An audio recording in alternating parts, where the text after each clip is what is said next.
As has been your custom, we like to bring the candidate that has been recommended to me from a committee. As you know, we had a pretty active committee with multiple sessions of interviews and just the process that we use.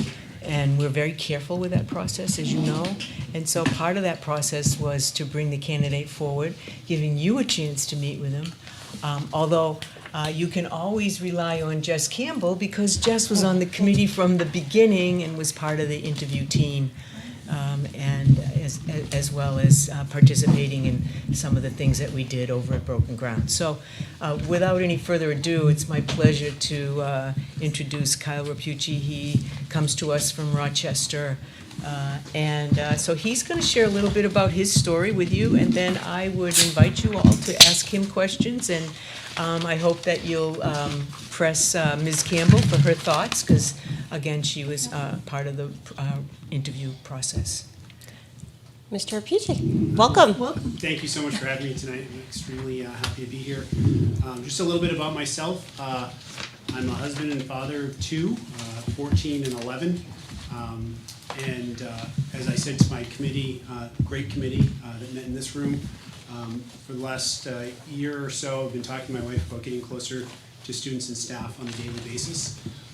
That's why I got into education, and I'm very excited about the opportunity to work daily with students and staff at Broken Ground. I'm here to answer any questions you have about me or my past or things I hope to do in Concord. Kyle, can you share a little bit about your sort of your Oh, sure. Just more of like the resume. Right. Yeah. My undergrad was at Merrimack College in North Andover, Massachusetts. I actually was not an education major to begin. If you looked at my transcript, I started off in health science, and then when you know you don't have a passion, right, you got to make some changes. And I was very fortunate to have a teammate invite me to the Boys and Girls Club to do some volunteering with young students in Lawrence, Massachusetts. And I found my passion. It was working with children. So I did some summer coursework so I could graduate on time, and then was lucky enough to get a job teaching high school English in Westwood, Massachusetts. I did that for a few years prior to moving back home to New Hampshire to pursue my master's and again teach at the high school level. So I taught, I've coached, and after working at Dover High School, I became the Dean of Students at Epping Middle School. I then assumed the role of both the middle school and high school principalship at the same time for a number of years. And then due to the availability of budget funding, they sought two principals, one for the middle school, one for the high school. So I ended my time in Epping as the high school principal. And then I was fortunate enough as a member of PACE, at the time Concord was a PACE district. So we had very collegial conversations in PD and networking. It was a great opportunity as a professional. I was intrigued by central office in Rochester. At the time, Michael Hopkins, the superintendent, and I spoke about a central office opportunity. And one thing I did know was that I loved being a principal, and I didn't know if I would love central office, but I knew I could always go back. And so after 8 years at central office, I find that it's the right time to get back to my true passion, which is working with students and staff on a daily basis. Thank you. Do board members have questions? Go ahead, Ms. Boucher. I just have a question that might be more for Jess Campbell. Could you just explain how the interview process works? I don't know if I could tell you the whole process, but I could tell you as far as the committee was concerned, and it was fantastic. I don't think my friend's here with me today. So I would actually love to hear your thoughts, but we had our candidates come in, and we had quite a wide range of candidates, a great diverse group of candidates come to us. And the entire room was filled from folks from across the district, from the community. So we had parents, we had teachers, we had admin, the board, all the voices around the table, and the candidates would come in, and it would just panel questions one after another. Then after we assessed the candidates individually, so without talking to each other first, we ranked everybody kind of like a grading rubric. And at the end of interviewing everybody, we all provided input into each candidate. And I will say for Kyle, it was unanimous. It was the only candidate where everyone just truly thought you were wonderful, and it was a great interview. What was it like for you walking in with all those people? It was a very big group, but it was Yeah. you could tell people were really excited to be here. And so as much as I was being interviewed, to be honest with you, I wanted to get a feel for how people feel about Concord, and it was truly great to see the passion they had for your district. So that's another reason why I would like to come here. And I would like to share one of the biggest piece of feedback that we received from you from the panel, especially the folks that work at that school, is the ideas and the energy and how you already created conversation amongst the teachers. They're excited to try new things and learn things with you by their side. And that really stood out. I'll say from the parents' perspective and teachers, that was definitely a big thing. So after that initial round, we then brought our final candidates to Kathleen. Then we had a second round, a little bit longer, more in depth, where we got to put you in the hot seat a little bit longer. And then after that, I believe he was with you. Yeah? And there were also meetings with staff and Yeah, we scheduled meetings. parents over at the school, I believe, too. Right, after school in the library, so parents had an opportunity to come by, ask questions, teachers were there, ask questions. We also had students come in, and one of the things that was shared with me is that when the students came in, there were a large group of kids from the 21st century that were, students that attended Broken Ground. They all sat down at a table, and Kyle sat down with them and talked with them, in a more intimate way than just standing and answering questions. So I think that some of the parents shared with me how much they appreciated that focus on children, and of course, as you know, that's our number one priority. So I just want to add a little bit to what was shared by Jess, that we do a screening, so that we had over 30 applicants for the position, which I was very pleased about, but we also needed to go through a screening process. We wouldn't interview all 30, so we were looking for people that had this correct certification. We also felt it was really important that people, that they have some experience. It's a very diverse, exciting environment, and so we wanted somebody who could make sure that they had the experience to be able to handle that, and that was important as we reviewed that. So we were able to bring in, I think they brought in 8 people to be interviewed, which is pretty much the norm in terms of number of people that you want to see. And then from there, the committee took over. And I got to give kudos. Kim's not here, Kim Yarlott, but Kim was the facilitator, so she made sure everything ran smoothly and all the information and messages got out so that people knew what was happening. So I'll give kudos to Kim for that process. Does that help, Liz? Great. So Broken Ground is a little unique in our district in that it's not a K through 5 school. So have you given some thought about how you're going to work with Millbrook to help create a more seamless experience for our students? Yeah, that came across in the interview process, and it was really nice to sit and break bread with the principals the day I did the school tour. And I've already started to talk to Katie next door, and so, I think I'm open to teaming whenever possible. It's one of the things that I truly believe is that you get more done by teaming. You're that much stronger, you're that much smarter. So I look forward to working with Katie, not only on new ideas, but also how we can collaborate on the best interests of the students moving forward. One of the things I did in Epping, it was a smaller community, and all 3 schools, middle, elementary, and high school, were on the same campus. And I spent a lot of time especially when I was the assistant principal, going to the 5th grade lunches. So I knew every 5th grader prior to coming to the 6th grade. So I look forward to kind of getting to know those 2nd graders. So by the time they become 3rd graders, they know me and I know them.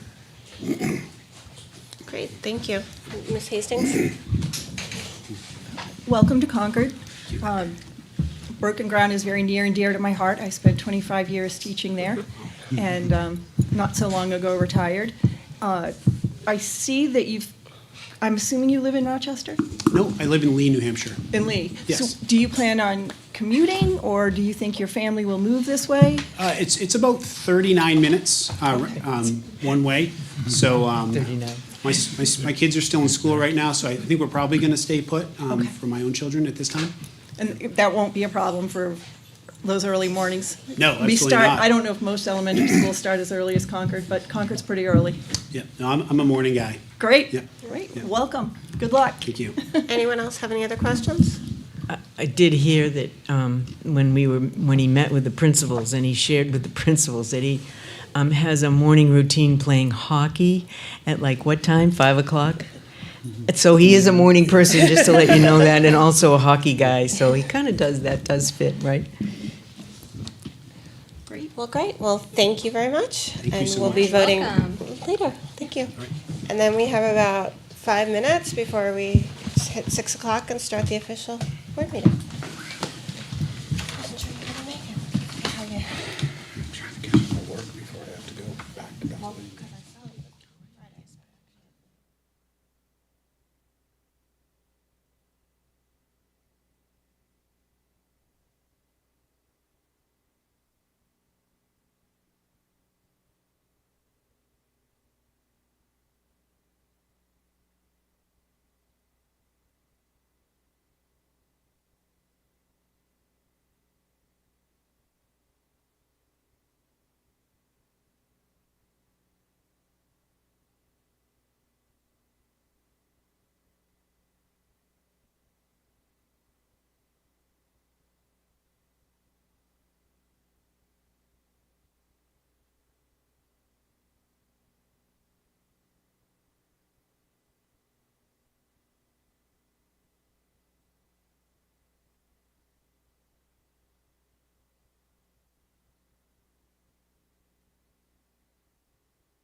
call to order the May 6th meeting of the Concord School Board. Ms. Meeker, will you call the roll?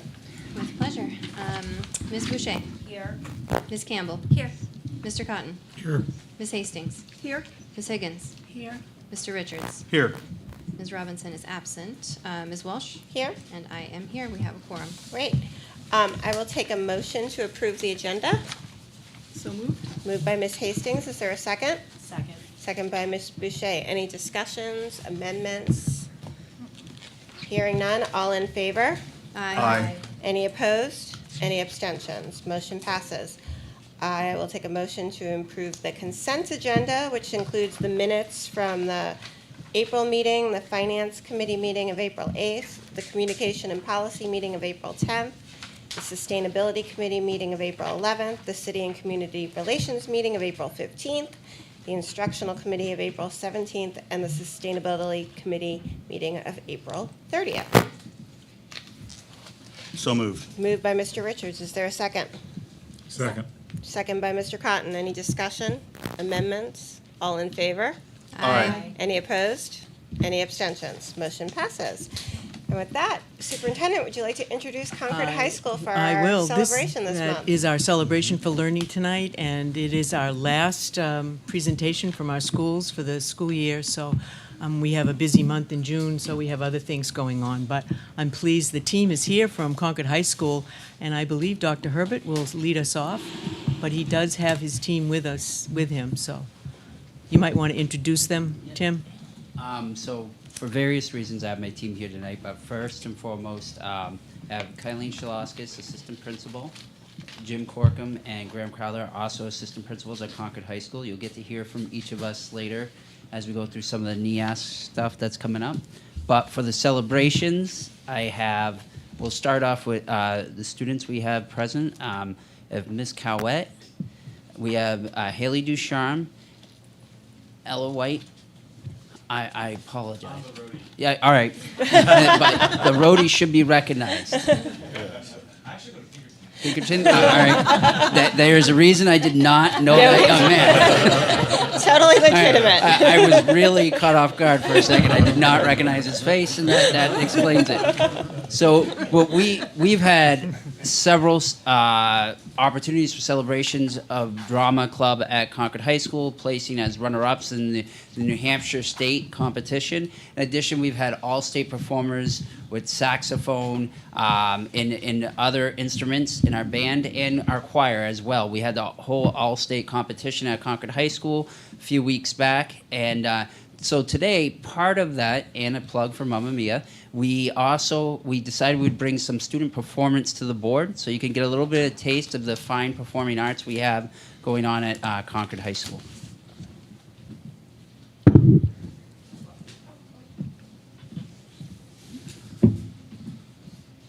My piano playing is going to come from the speaker, recorded earlier today. And now this is coming actually from Mamma Mia rehearsal. So I left rehearsal and we'll be going back. So hi, my name is Ellis White. I'm a senior at Concord High School. I have been doing music all 4 years I've been at Concord High. I've been taking private lessons for 3 out of those 4 years. And I plan to pursue music education at Keene State College. Ms. Cowett is one of the big reasons why I wanted to continue to pursue music. So I am going to, I'm getting handed a microphone. Hi, okay.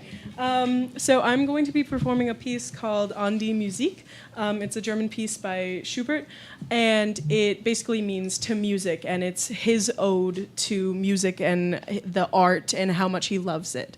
Could you hold this? You can take the microphone. You can also take the microphone out of now. the stand.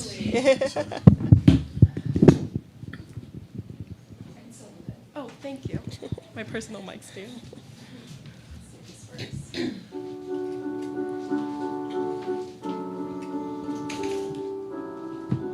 Du holde Kunst, in wie viel grauen Stunden, wo mich des Lebens wilder Kreis umstrickt, hast du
And Haley Ducharme is also going to play a short piece. Both Ellis and Haley were in Jazz All-State and Classical All-State this year and are some of the top scorers in the state. You don't need this. Get ready, Jack.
Thank you, Haley. Thank you, Bryn, for coming here today and being supportive of them as well. So this is just a little taste of the musical performers we have at Concord High School, and if you'd like to see more, Thursday, Friday, Saturday this week, Mamma Mia is a spring musical, 7 o'clock show, 2 p.m. matinee on Saturday. So with that being said, the next thing I wanted to highlight, some exciting stuff going on at Concord High School, is around the Pathways Initiative. I have two members of my Pathways Committee, Leslie Berry and Jessamine Rockwell, here. They're going to share a little bit about career fair we had last Friday and some of the work that's being done around Pathways this year and in the future. Hello. Hello. I'm Leslie Berry. This is Jessamine. So we hosted a Pathways Career Fair on Friday in the main gym just last Friday. Essentially what we were trying to do is to invite students and teachers down to the gym and utilize their wind block and period 3 and 5 classes. So the career fair ran from 9 to 1. Which is a really long day to ask business representatives to come on in into the high school. But we didn't have a problem finding any. we had about 55 businesses that came, and we had about 104 guests. So that's 104 different careers that were represented from about 55 local Concord area businesses. So we estimate, somewhere 700 or 800 students attended. It was very full, a lot of action moving through, and the the students on the back of that flyer that you got, that flyer on the front side is the, like our posters that we were using. And then on the back side, there's one of the examples of a scavenger hunt, I believe that's what's on there, that we prepared a couple of activities for teachers to use with students in their periods 3 and 5 so that they could either tie them to their curriculum or they could have something kind of proactive and something to discuss with the students later. So that seemed to go over really well. The conversations we were hoping to have, encourage the students to have with our business professionals were around internships or ELOs or job shadows or even making connections into course curriculum. We were asking teachers to support students and saying, you know, all those times where you say, you're going to use this someday in the real world. How about you go talk to somebody today and find out how they're using that in the real world. We had really great teacher buy-in. We had so many teachers bring their classes down. It was a really great event. We did bring some quotes from some of our feedback, but since this was hot off the press on Friday, we don't have anything formal to show you besides a lovely Facebook post that's got a lot of pictures, and we'll make sure that we send some pictures or videos to the board also. Teachers, a lot of the business professionals had so many nice things to say. We have run a career fair, but they really felt like this has been this year. Great event. It was well attended and many productive conversations was something one of the business professionals said. This was a great day. The students were very engaged in learning and we had some great conversations. We thought the scavenger hunt activities were a great way to encourage students to start conversations. This was our first time attending the CHS Pathway Career Fair and we had a blast. Can't wait for next year. Well organized, students were asking questions and seemed very excited. It's good to connect students and resources. And we had our very own Jess Campbell that was also a member of, a member at the career fair. So we didn't know if you wanted to share any of your information also. Liz was there as well, Yeah. and I will say I've been through so many career fairs in my life, and this one was outstanding. As soon as you walk into the auditorium, you just felt the sense of community, just seeing the school and all the businesses there. The students were exceptional. Like, I wish I could hire them all if I could, right? Because I was representing where I worked. And what was really cool is from the moment we parked, there were students there helping us, escorting us, helping us through the whole process. And as somebody who's looking to hire our future leaders, it was quite impressive. We got to the room, and I loved how you had the pathways for the businesses. So as someone from the banking industry, I can see what courses the high school students can take to lead in their career in finance. It was just wonderful. So thank you, an outstanding job. For sure. Thank you. We appreciate feedback. I guess that's something we didn't say before was that one of the big changes about this year, besides the location in our building and really like tripling the size of the fair, is the emphasis on pathways. Now that we have that pathways program of studies, we focused on making sure that every business that came, we connected at least 2 pathways, 2 of the career sector pathways to that business and the work that they do. And then we added those pathways, you know, the sheets that have the courses on the table so that if the businesses wanted to take a look at that, they could see that. So, sorry. No. I also just wanted to chime in there. I work for New Hampshire Hospital, and I was there too, and it was fun to be there with a former CRTC student who works over at New Hampshire Hospital with me. So she was able to connect to the students in a way that maybe I wasn't able to, and that was very fun. But I do want to, I spoke with my coworkers who I was with there. I was very impressed of how thoughtful that the students were with their questions. I really didn't see people out on their cell phones, which was also a little surprising for me. And they had great questions. They came over independently. They weren't always with a group of other students too, and had some really great conversations. And by the end of it, I mean, we were maybe one of the only jobs there that had available jobs for 15 and older. And by the end of it, by the end of the day, we had multiple job applications. So that was also clearly motivated students. So we have quite a bit of work to do as we debrief as a Pathways Committee this week and touch base with Tim. But we're really excited to share that exciting news of the Pathways Career Fair. Thank you. Does anyone have any other questions? Van, Sophia, did you go to the? I did go, yes. I've never really seen a career fair at Concord High, which is probably because I just didn't see it. But it was obviously much more accessible, and it was put together so well. I had so many of my friends and just people I've seen. They were just attending it, and they loved the scavenger hunt, and I think it was very well thought out and a great idea to keep on for future years. Well, thank you. This week is Teacher Appreciation Week, and it seems fitting. We only have a few examples here, but this is just another example of our teachers in Concord going above and beyond. So thank you very much. Thank you.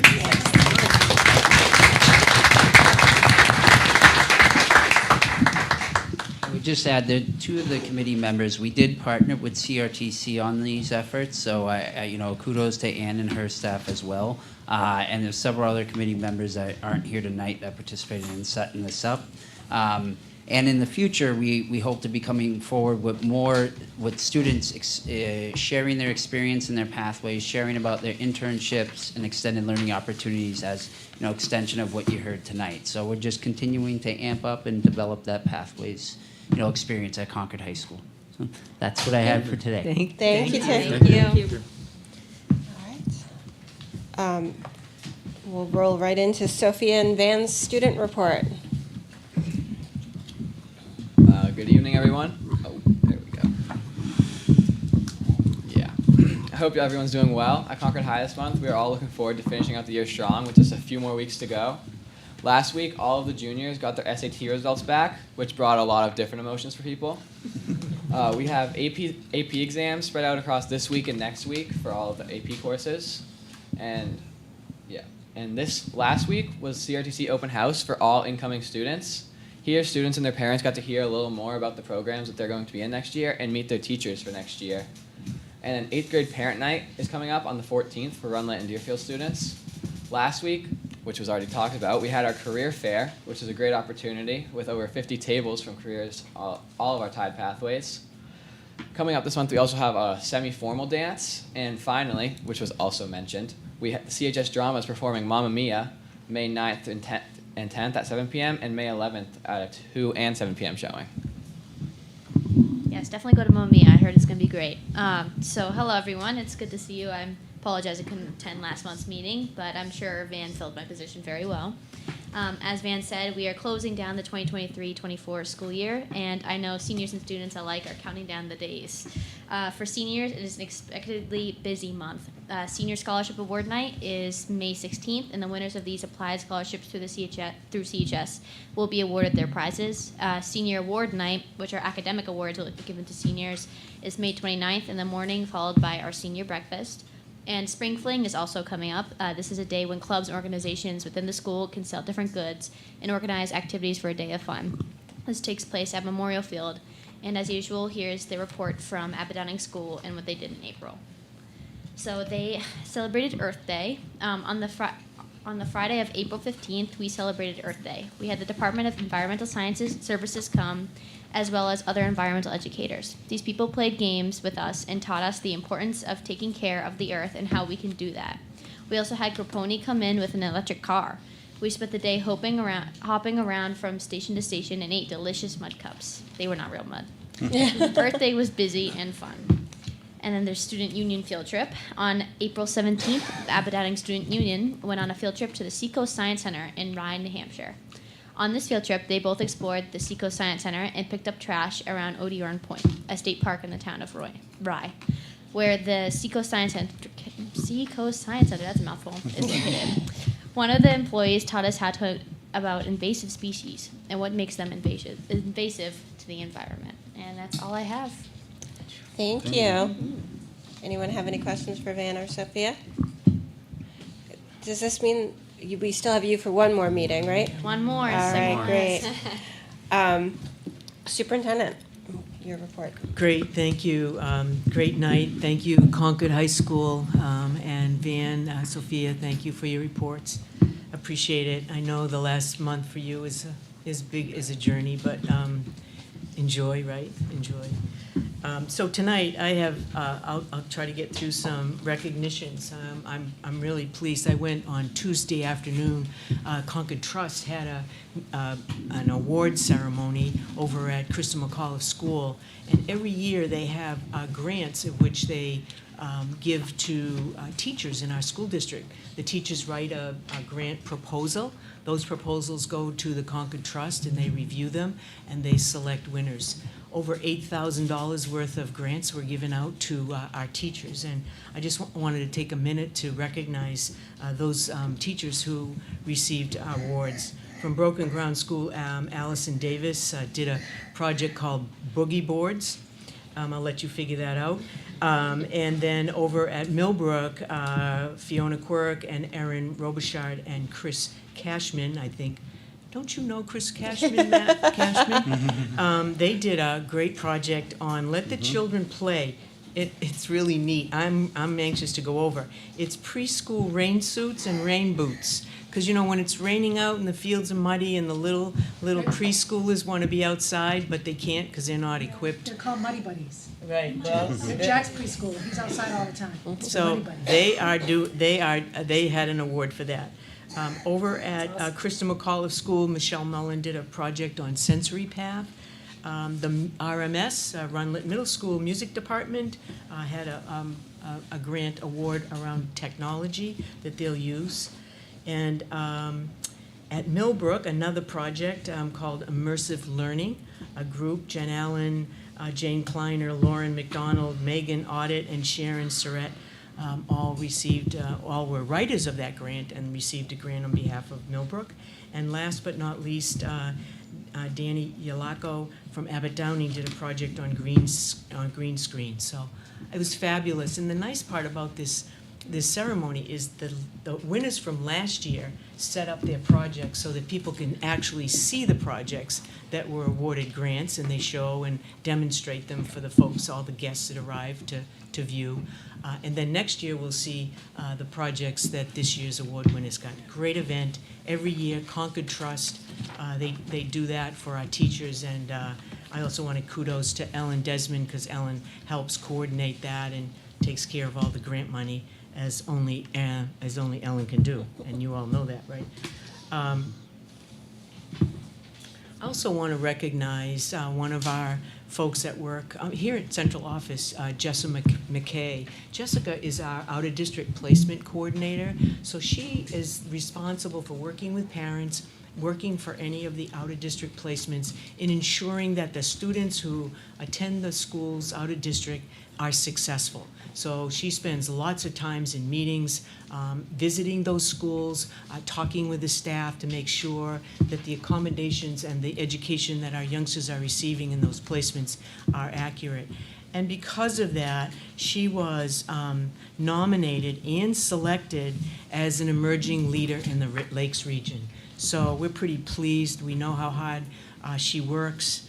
And there's the breadth of her work is interesting. Not only does she work with the families, but she also works with the court system. So if we have foster placements or we have court placements, she works with the court systems, again, to make sure that our youngsters, our Concord students, are well taken care of and are successful in their new environment. So kudos to Jess. We're pretty proud of her.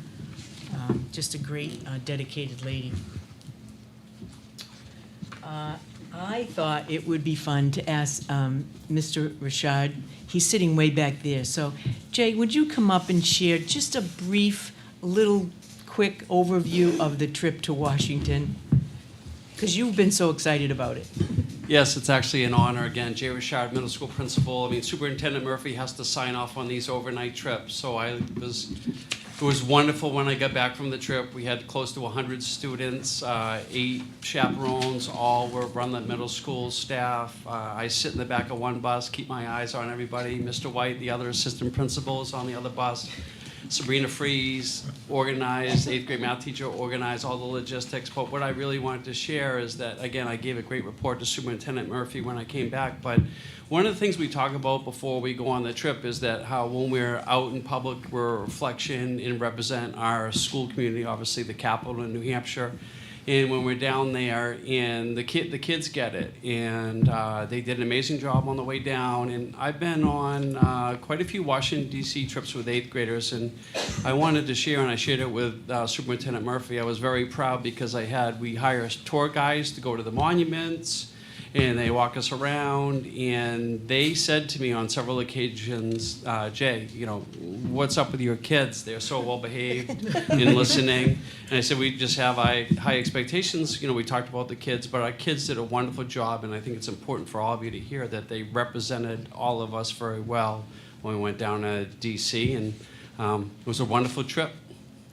And I've heard good things from students who were on the trip, that they had a great time. Yeah, they were awesome. So the previous year, I believe they had like 40-something students, and so this was the largest group that we went down. So we had a great time. Thanks, Jay. Thank you. Thank you for doing that. Yes, thank you. You always worry when kids go on trips, especially middle school students, and it's an overnight trip, so there's a lot of worry. It's all time in their lives when it's all unexpected, so I do worry about it. But Jay was great. He kept sending me texts, and I'm telling you, during the middle of the night he was sending me texts just to make sure that I didn't worry so much about the kids. But we have great kids, and you need to hear that, right? Yeah. And they did. They had a wonderful time, so I wanted to share that real quick with you tonight. A couple of things that, just a FYI, we talked with Amy Clark this week over at the Department of Ed, and as you know, Amy's responsible for building aid, right? School building aid. And so she has agreed to meet with you in July. We'll set some time up. We haven't done the July calendar yet, but we'll work with Amy on a date that works for everyone. But it's the school building aid regulations are under revision, right? They're pretty close to being done. I think they've been through a reading by the state board. They went to GELCAR. They are back, and I believe that this week, I think it was this week, I'm looking for Jack, this week, the State Board of Ed, or within their next meeting at the State Board of Ed, will approve those. So Amy will feel like she can share all of the updated information about school building aid with you in July. So I just want to bring that to your attention. Next is John told me that he'd do a brief update on extended school year as well as our summer school programs. Good evening, everyone. I did report to the Instructional Committee, but I just wanted to reiterate to everybody who's here and who's listening out there that our summer programs will run from July 1st through July 25th, Monday through Thursday, 4 hours per day, so it's 4 by 4 by 4, 4 days a week for 4 weeks for 4 hours, to make it pretty simple, except for the 4th of July. So a lot of fours in there. We are at the time right now building class lists. So if parents have invites at home sitting there, please respond to your invites so we can build our class lists, build our bus routes, and have more definite times of when children will arrive and be home. We're in the process there. This year we'll be using our food service to also provide breakfast and lunch for our students.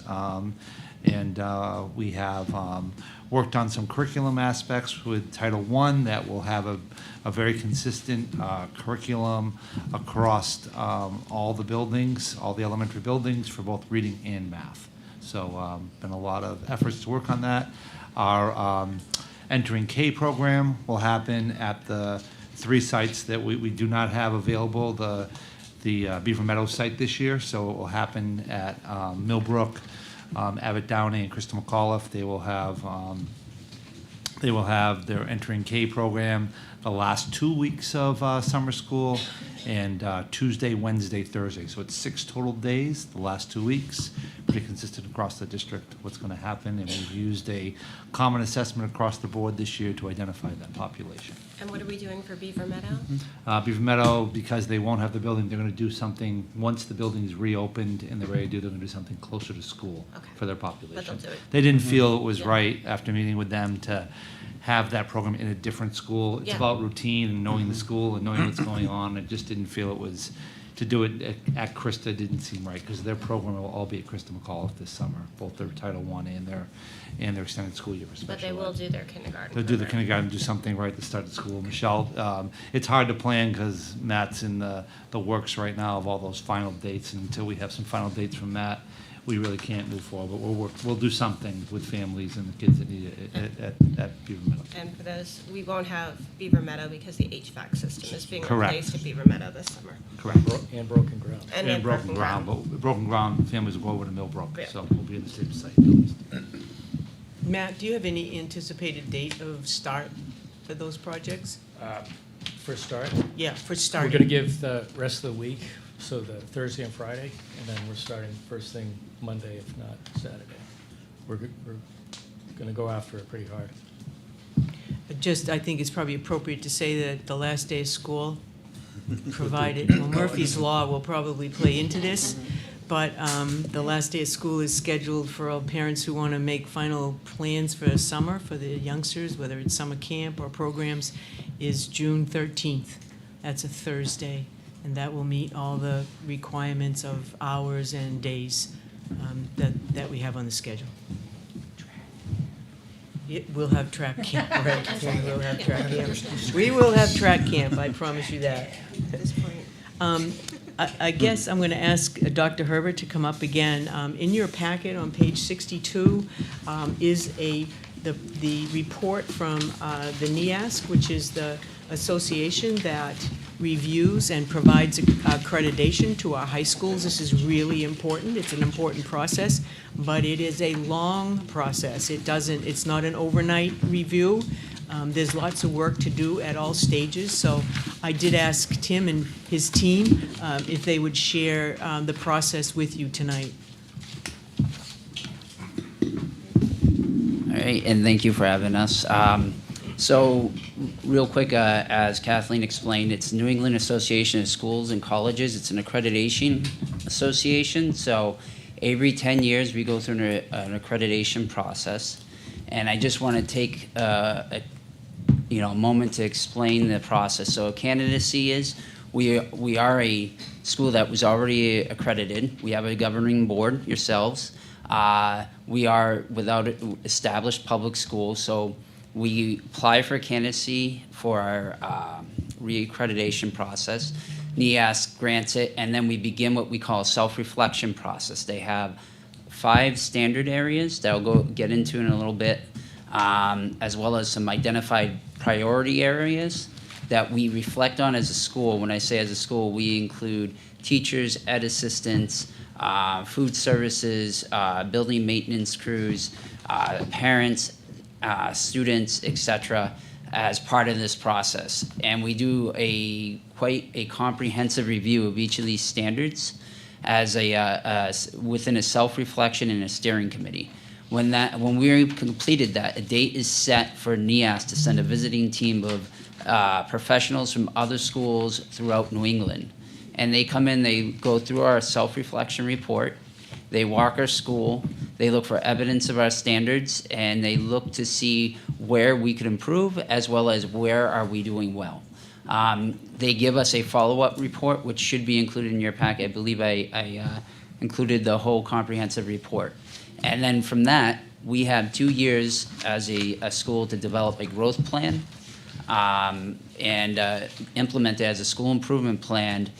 And on December 2025, NEAS will send a team back to Concord High School to ensure that we are taking steps, actionable steps, to move forward in the areas identified by them and ourselves as areas that we need to improve upon. And right now, as it stands, we are in good accreditation status. In December, my assumption is we'll maintain our accreditation status, but if we were negligent, didn't follow through on the plan, there would be a corrective report submitted. You're not going to receive that. So, with that being said, these are the 5 standards. And first, an acknowledgement of the staff that took part in this exhaustive process.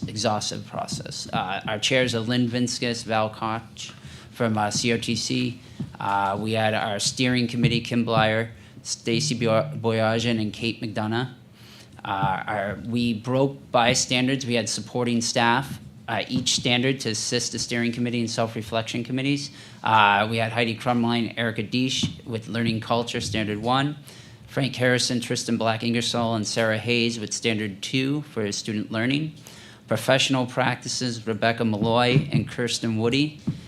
Standard 4, learning and support, Margie Baraska, Jill St. Laurent, and Alice Roshesky. And standard 5, learning resources, Helen Dugan and Jill Dater.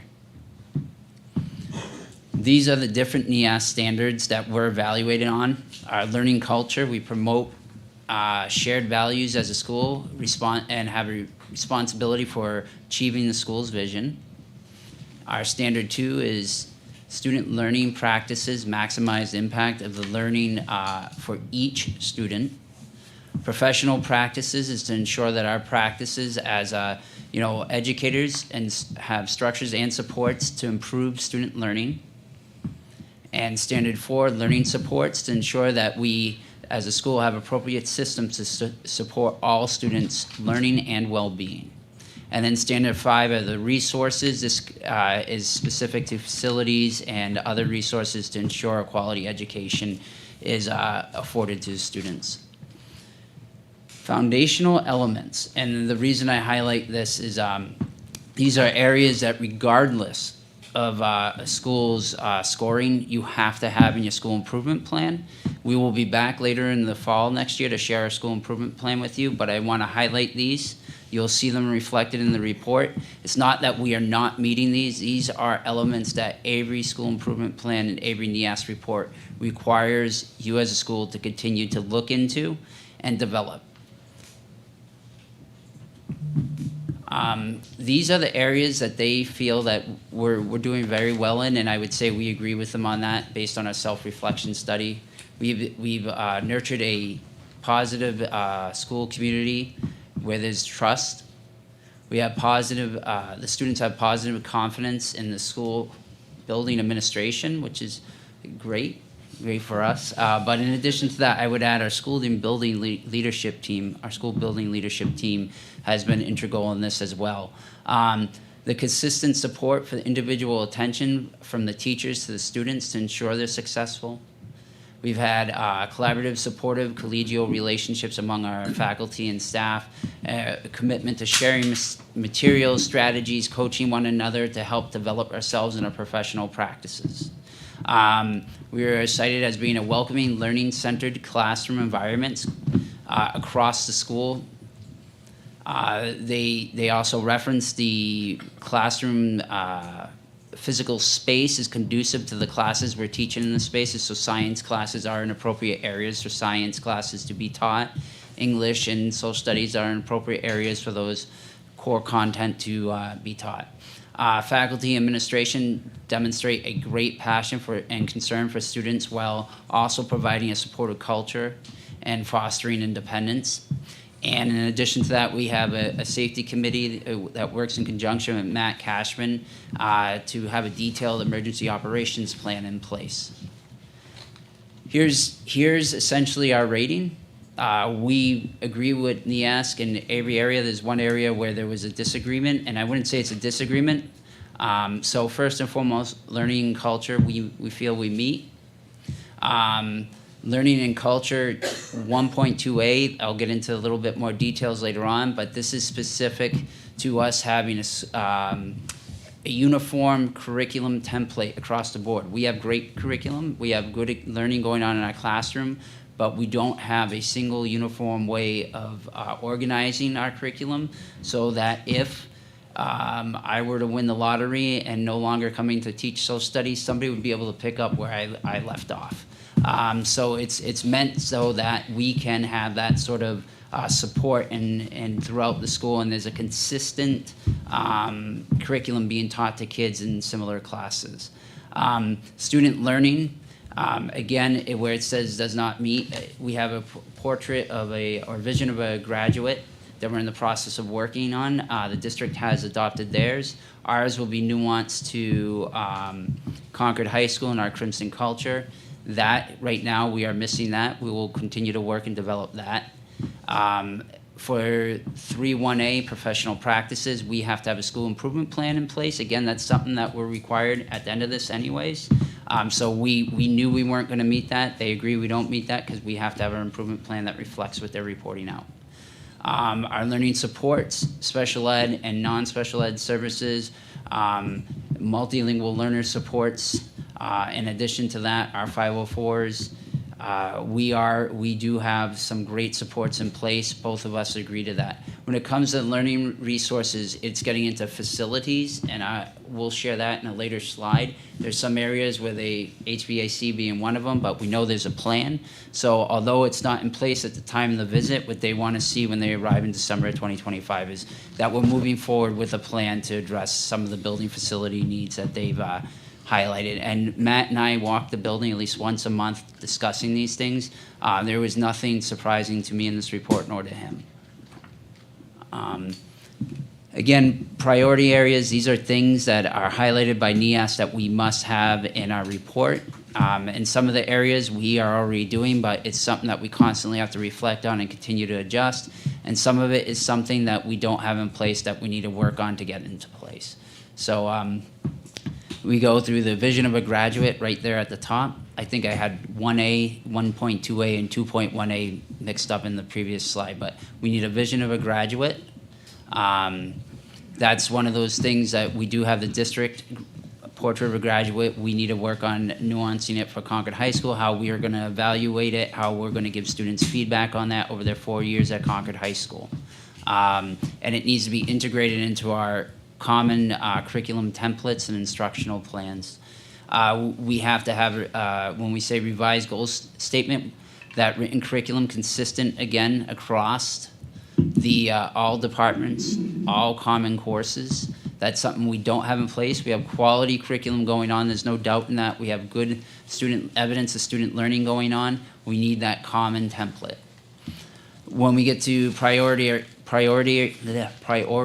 area 3, around student engagements, this is specific to looking at student data, listening to feedback from students, parents, and faculty around 1, attendance data, 2, students' view on formative work and their engagement in formative work. We may have high grades coming out of classes, but the level of completion around some formative work coming back varies greatly depending on the motivation of the student. So they challenge us to find ways to engage student in their learning process more around that formative piece and attendance.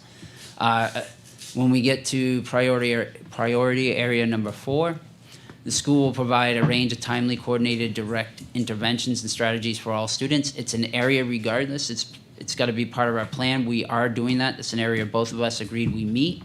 But we need to constantly evaluate students coming into the building. We need to constantly evaluate our academic, attendance, and behavioral data and make sure we're providing the supports that are reflected in that data, that are needed as reflected in that data. We go to revised goal statement for priority area number 5. Community and district will provide building facilities to support delivery of high-quality curriculum and programs.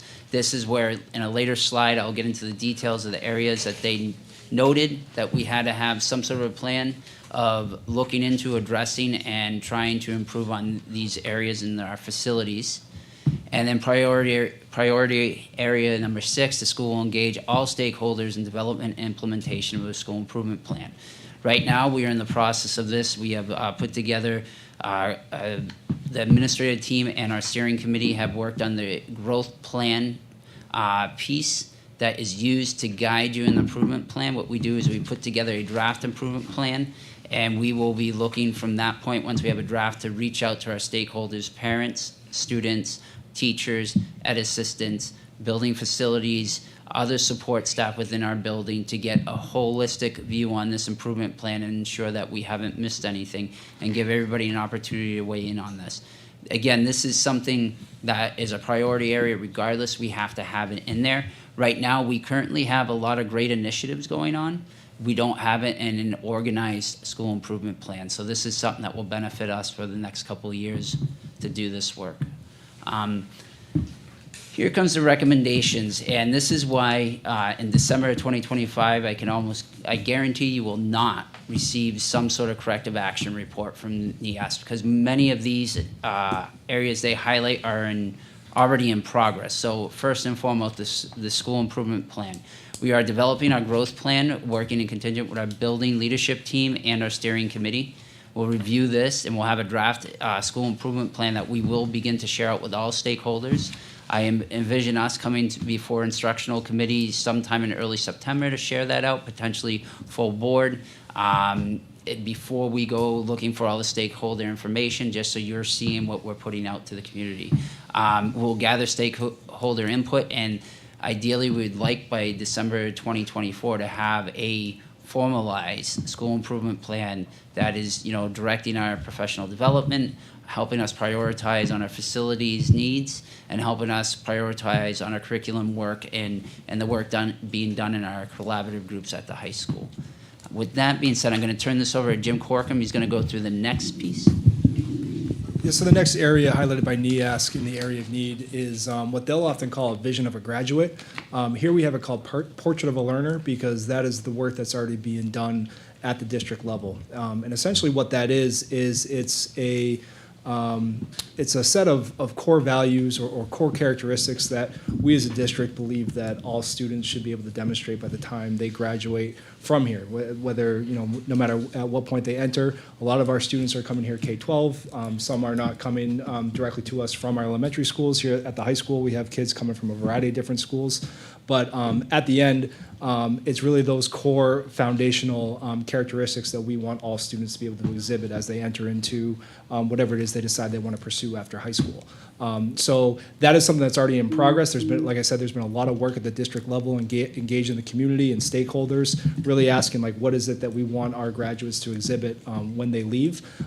At the high school currently, for the last few years, where it says crosswalk with Crimson Culture, part of our MTS Universal team is we sort of already have those, and they really do line up nicely what's come out of the Portrait of a Learner work at the district level. So just to give a quick brief overview, right now with Crimson Culture, we want all students to be able to demonstrate effective communication, collaboration, self-direction, and creativity. So part of our work now is going to be taking the document that's been produced at the district level with the Portrait of a Learner, really crosswalking it with what we have in Crimson Culture, and then, as Tim was alluding to earlier, embedding it in our general curriculum, like making sure students are getting the opportunities to demonstrate that they can exhibit these skills, and also if we're going to be assessing them on these, making sure we're having given the opportunities to teach these skills within the general classroom. And so what actually has worked out nice, and what I've seen from the Portrait of a Learner work at the district level, is that a lot of it really does line up nicely with what we're already doing with our Crimson Culture at the high school. So that'll be a work in progress with our steering committee, our MTSS Universal team, and the administrative team, to make sure we're not going to have two conflicting or two different documents. Like here's our Portrait of a Learner, but here's our Crimson Culture. We want to make sure we streamline that and have some consistency. So I'm going to talk about the next two somewhat interwoven. Many of you around the table have seen our Concord High School program of studies and have seen the robust course offerings we have at Concord High School. And so while the topic of common instructional templates might sound relatively straightforward when you consider the hundreds of courses that we offer, and then the number of teachers who might teach a course. So for example, English 9 is taught by 6 different teachers, geography and culture, 6 different teachers. What that recommendation requires is not just the thing, not just the template, not just the guaranteed, but an understanding amongst the teachers of what we are ensuring all students are receiving for curriculum and standards, activities, learning strategies, no matter which teacher you have, no matter whether your class is at the beginning of the day or the end of the day. This is what we're ensuring that all people have when they take a course. And so what we are already working towards is not just thinking about what that template might look like. Anyone around the table who's spent time in education knows there are some templates that end up in a binder on a shelf and get very dusty.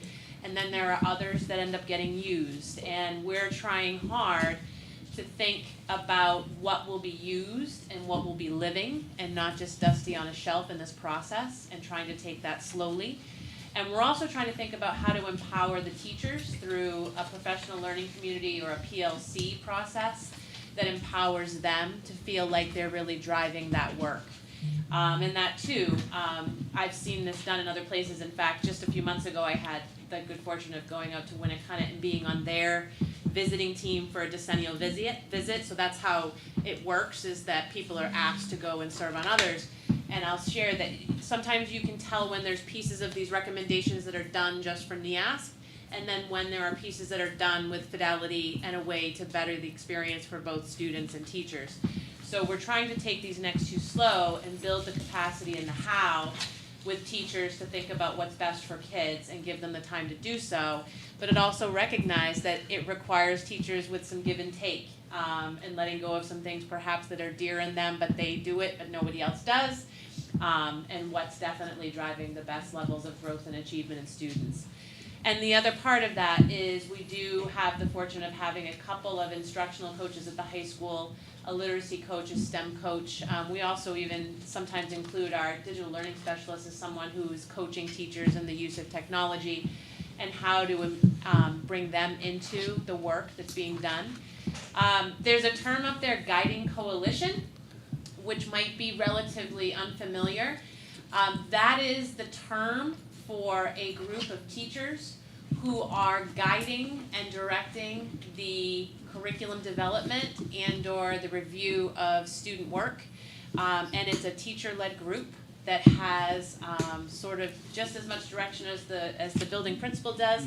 They work with the building principal to really drive this level of work. And so we're trying to do this in a little bit of a different way from perhaps we've done it in the past at Concord High School. This will be my third NEAS visit in 2025. I was here in 03 and then in 13, and then COVID, so we're a couple years behind, and I can share that there are some times that there's pieces of this that we've done better than others. So with that school of improvement plan too, keeping all of this moving, the curriculum piece is a big piece, but I think we're in a really good place to get that work done.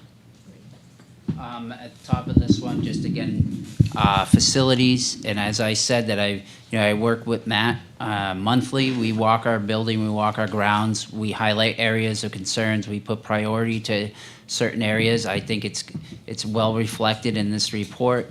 And you see HVAC on that. That's something also reflected in their report, something that we do have plans to address in the future. So no surprises there. So for the bullying and harassment policy, the key part of this is actually bullet 3.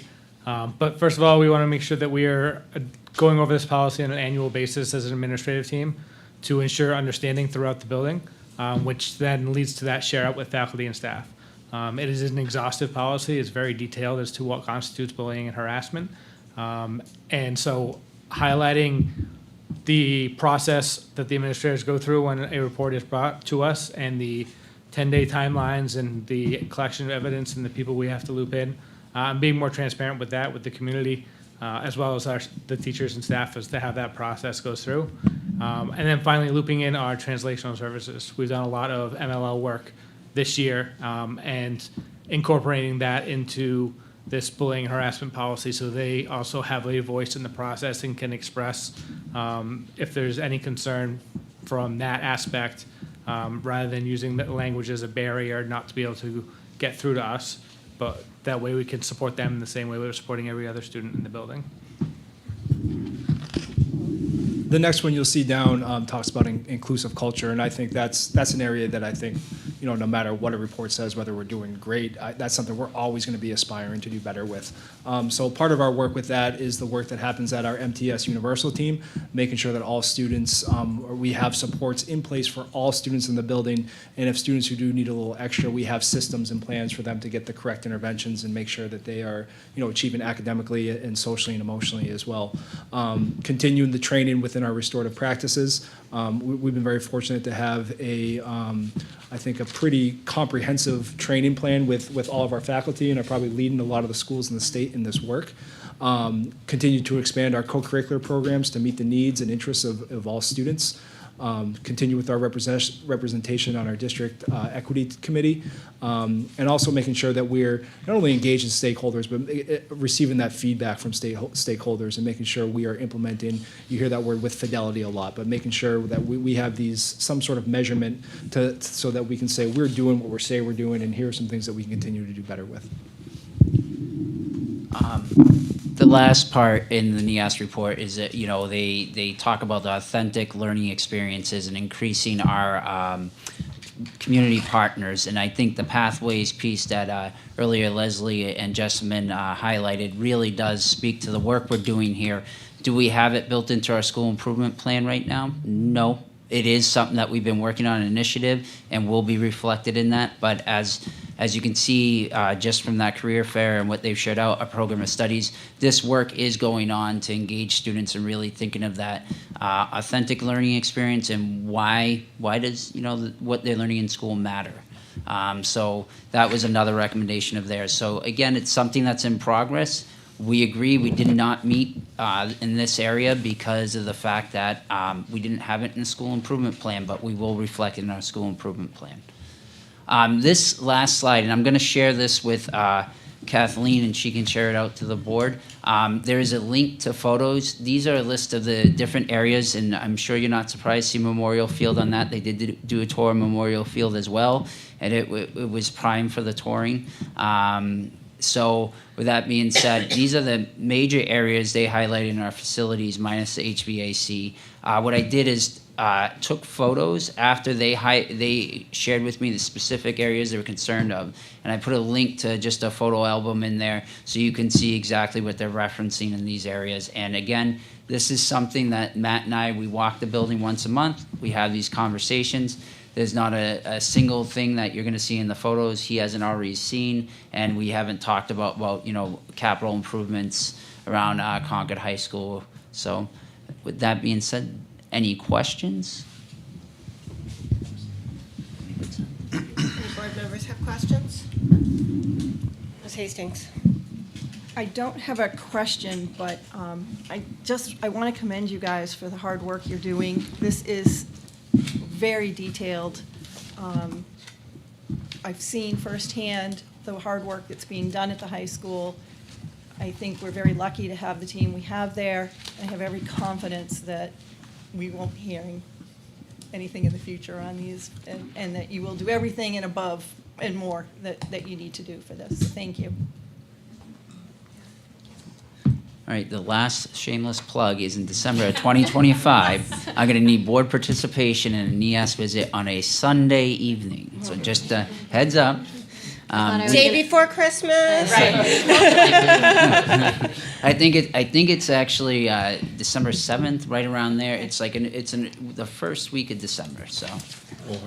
I am sure the superintendent will let us know. Absolutely. Thank you. I really thought I was going to turn around and see a plug for Mamma Mia. No.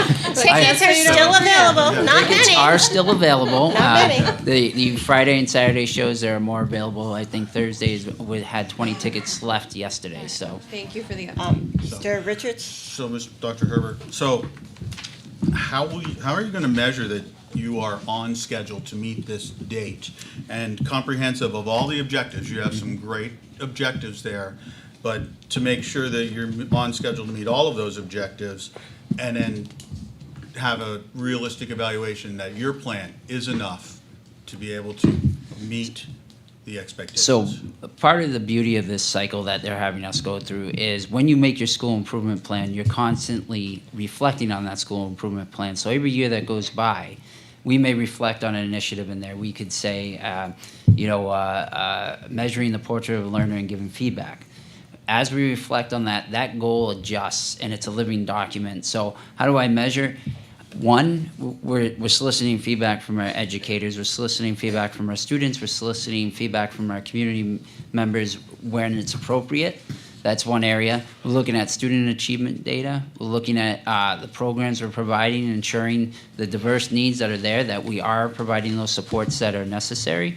Are we reporting out on our portrait of or vision portrait of a learners? As a district we settled on, they call it a vision of a graduate. Are we reporting out not just to students and giving them timely feedback throughout the year, but our parents, if you walked up to a parent and said, what is a portrait of a learner at Concord High School, they're able to reverberate that to you and give you feedback on that. We hope to have actionable steps along the way where we'd be able to have active participation in giving feedback to students on some of this with student conferencing, have it tied into curricular documents, etc. So there's going to be several layers of evidence for each of these goals. And it's not just identified by me and the administrative team. We go back, we work with the steering committee, we work with our curriculum facilitator team, and we work with other teams within the building that have expertise in these areas to develop it. And as we're developing this action plan and finalizing it, we will set what those measurements are. But those are just that's just an example of how we can see that we're moving towards the portrait of a learner becoming an active part of the culture at Concord High School. Okay. And then how will you address, you set some goals about curriculum and then individual classes.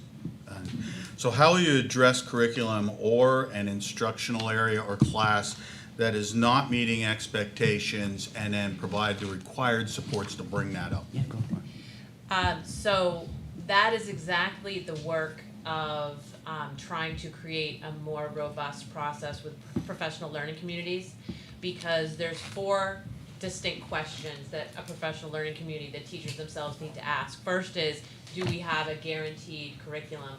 The next one is, how are students doing with that guaranteed curriculum? And you look at student data, you look at formative assessments, you look at summative assessments.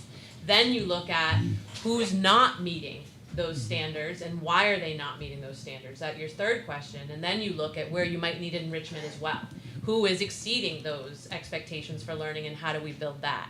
So there are these 4 questions that work as a cycle in terms of whether the curriculum is working or not working. What's interesting for us at Concord High is sometimes we jump to those other questions before guaranteeing we have the curriculum in the first place. We have excellent teachers at Concord High School that, and Tim mentioned this, do an excellent job day in and day out. However, we're not guaranteeing and ensuring that what one teacher's doing on the other side of the wall is the same as another teacher all the time. Some courses are more aligned than others at this point. Some have better maps. But there's a process that we want to train more of our staff on once you have that guaranteed curriculum, then looking at the student data, even on a little quiz, a bigger test, an exit ticket. Do they get it? Do they not get it, generally speaking? And if they don't or they do, how do we adjust from there? So that's what we're hopeful that the Guiding Coalition and the professional learning communities will help us to do. And teachers across the building would be more involved in that process. Thank you. Other questions? Yes, I have a question. Yes, Ms. Boucher. This, I think, might be more for Superintendent Murphy. Can you just, is this just for high schools, or do lower level schools also Right, have this particular event happened just for high school, but there is also a middle school accreditation. And so Jay and Tim and I have talked about that as something that we would do for the middle school when we're ready to do that. And is that every 10 years too? I don't know if it's every 10 years with them. So we don't currently have one, is? No, we don't no. currently have that, no. But we would like to do that, because it's an excellent, as you can see, it's an excellent process. Right, okay, so we like subscribe to NEAS&C. That's to yes. have them come in. Yes, we do. Okay, thank you for clarifying. Other questions? None? Thank you. Thank you. all. Thanks, guys. So I just have a couple of things left. I know it's been a lot, but a lot has been going on. A lot of things have been happening, but I wanted, and we'll need board approval for this, but I think that Stephanie Brasley is here from Project Search. Stephanie, can you come on down for a minute? Yeah, go ahead, John.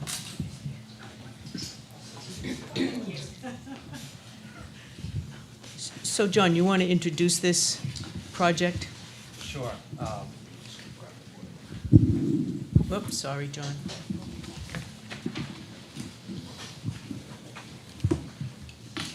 So thank you. Stephanie and I are, I think, partners. We talk, I think, pretty much weekly and daily.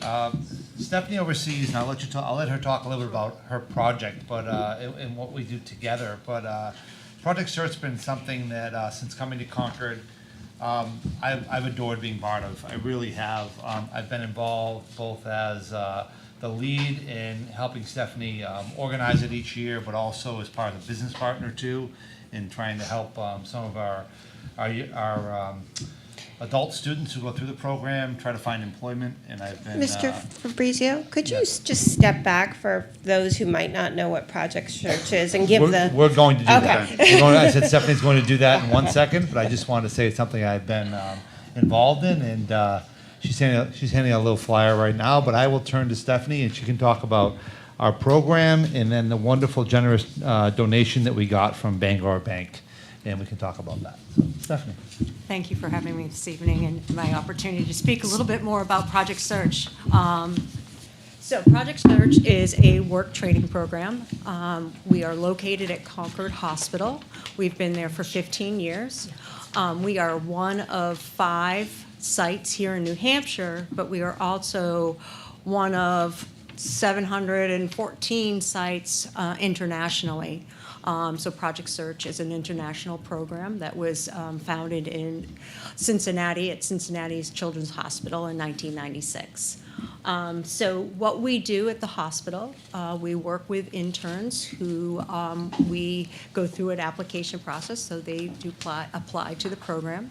And we work with them on employability and transferable skills, so that their goal is employment at the end. These young people do have disabilities, so we're working with that population of individuals. But certainly having the opportunity to help them develop those skills to reach their employment goal. And we've had great success in that over the last, I've been there for 5 years. And as I said, the program has been there for 15. And so what we do is we have 3 rotations throughout the 9 months that we are there with us. Those rotations are 10 weeks long, and they are working in various departments within the hospital. So it could be anywhere from food service. We have individuals working in the emergency department where they're doing stocking and inventory.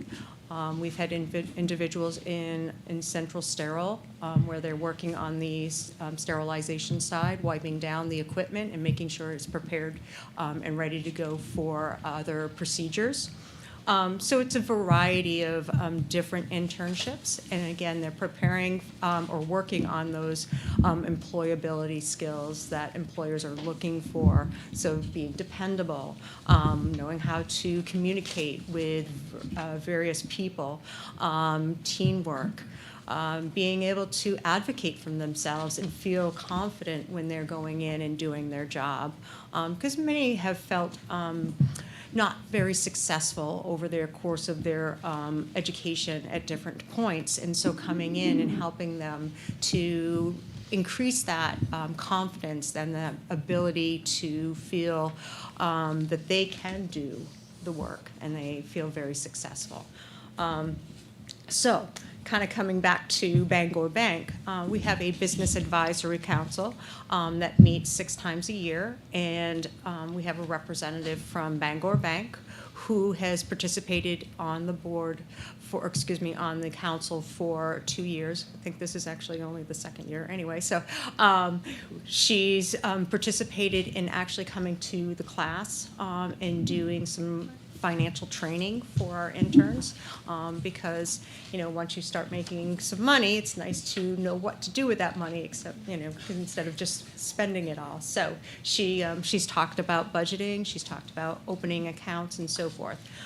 So she recognizes the work that we're doing and had reached out to me and asked if we do take donations, and that she would like to, because Bangor Bank does donations to different charities, that she would like to support our group in the work that we're doing.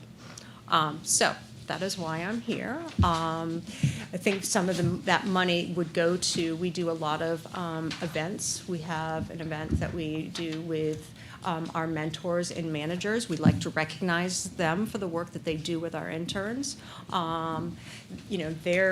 they're doing their job, and then they support our young people along the way, helping to be, showing them what to do, training them, so that they, again, can learn those skills.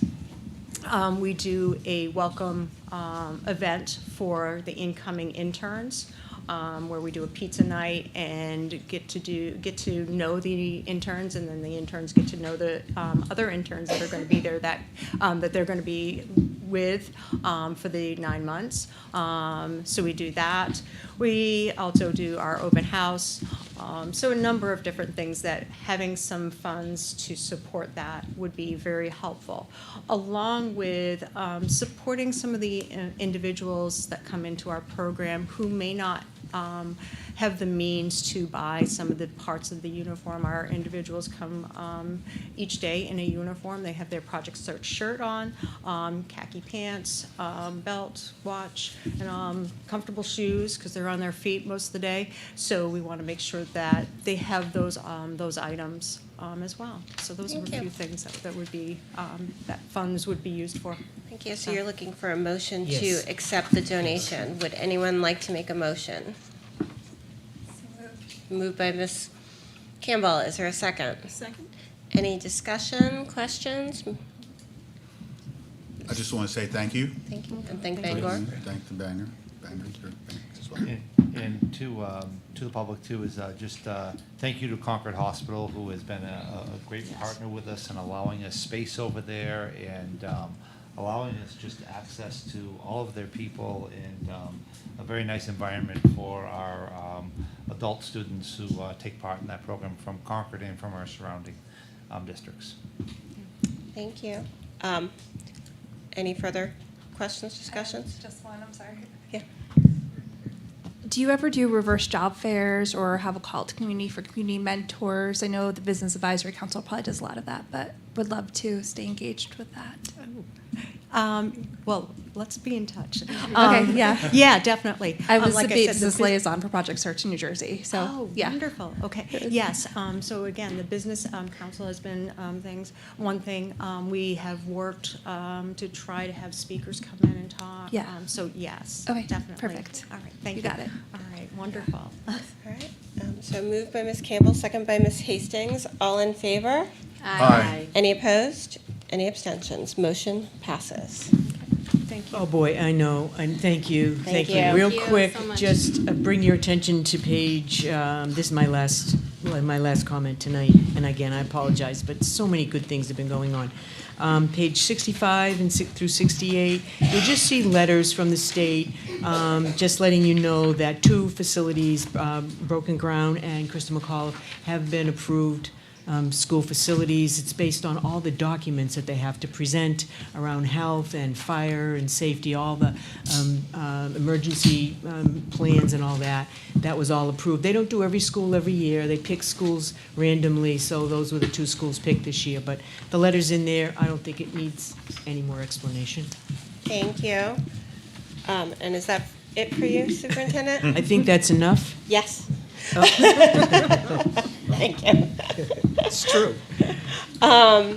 Middle school project, the building committee and the working group, we had a great meeting last Thursday where Ms. Hastings presented from the programming committee, the architects, and if we agree to hire a construction manager for the pre-construction phase tonight, will begin working on estimates for a variety of options. I think there are 3 or 4 auditorium options, which is one of the more costly items, fields, as well as a bunch of different heating systems that when we get some costs back, we can go back to the sustainability committee and look at some of the life cycle costs for those items. But their goal is to have that at the end of this month, which will make for a busy June. We'll meet as a board with the building committee and to go over some of those costs, and we will then sort of get a sense of where we are on various choices, and then have some public informational sessions with the goal of then voting on a cap on the project by early summer. So I did the really quick version, so. I'm gonna let Matt. But Matt, do you want to talk about capital facilities and Sure. the construction manager? Sure. So as you know, we went out for a request for a proposal, and we received those in January, the end of January of this year. We had a mandatory pre-bid meeting in this room, and it was about a month and a half after we sent out the RFP. We had 5 firms show up for that and hear an overview of the middle school project. We then formed a selection committee, which was a subset of the building committee. It was 8 members. And I know we've recognized them several times, but we just want to recognize some members of the public that did participate in that. Nicole Fox, Rick Brewster, Jay Burgess, Dana Adams. Combined, they have about 140 years or so of construction experience. We also had Bob Cotton, Kathleen Murphy, Jack Dunn, and myself. We had interviews last Wednesday. They were pretty intensive. We interviewed Consigli, PC Construction, and Harvey Construction. We deliberated for almost 2 hours. It was a very good process. We unanimously had voted and selected in this subcommittee group for Harvey Construction. And we actually have Harvey Construction here tonight. I thought it would be okay to maybe bring them up for a couple minutes and introduce them. Why don't you come up and You guys take a wanna seat at come the up? table?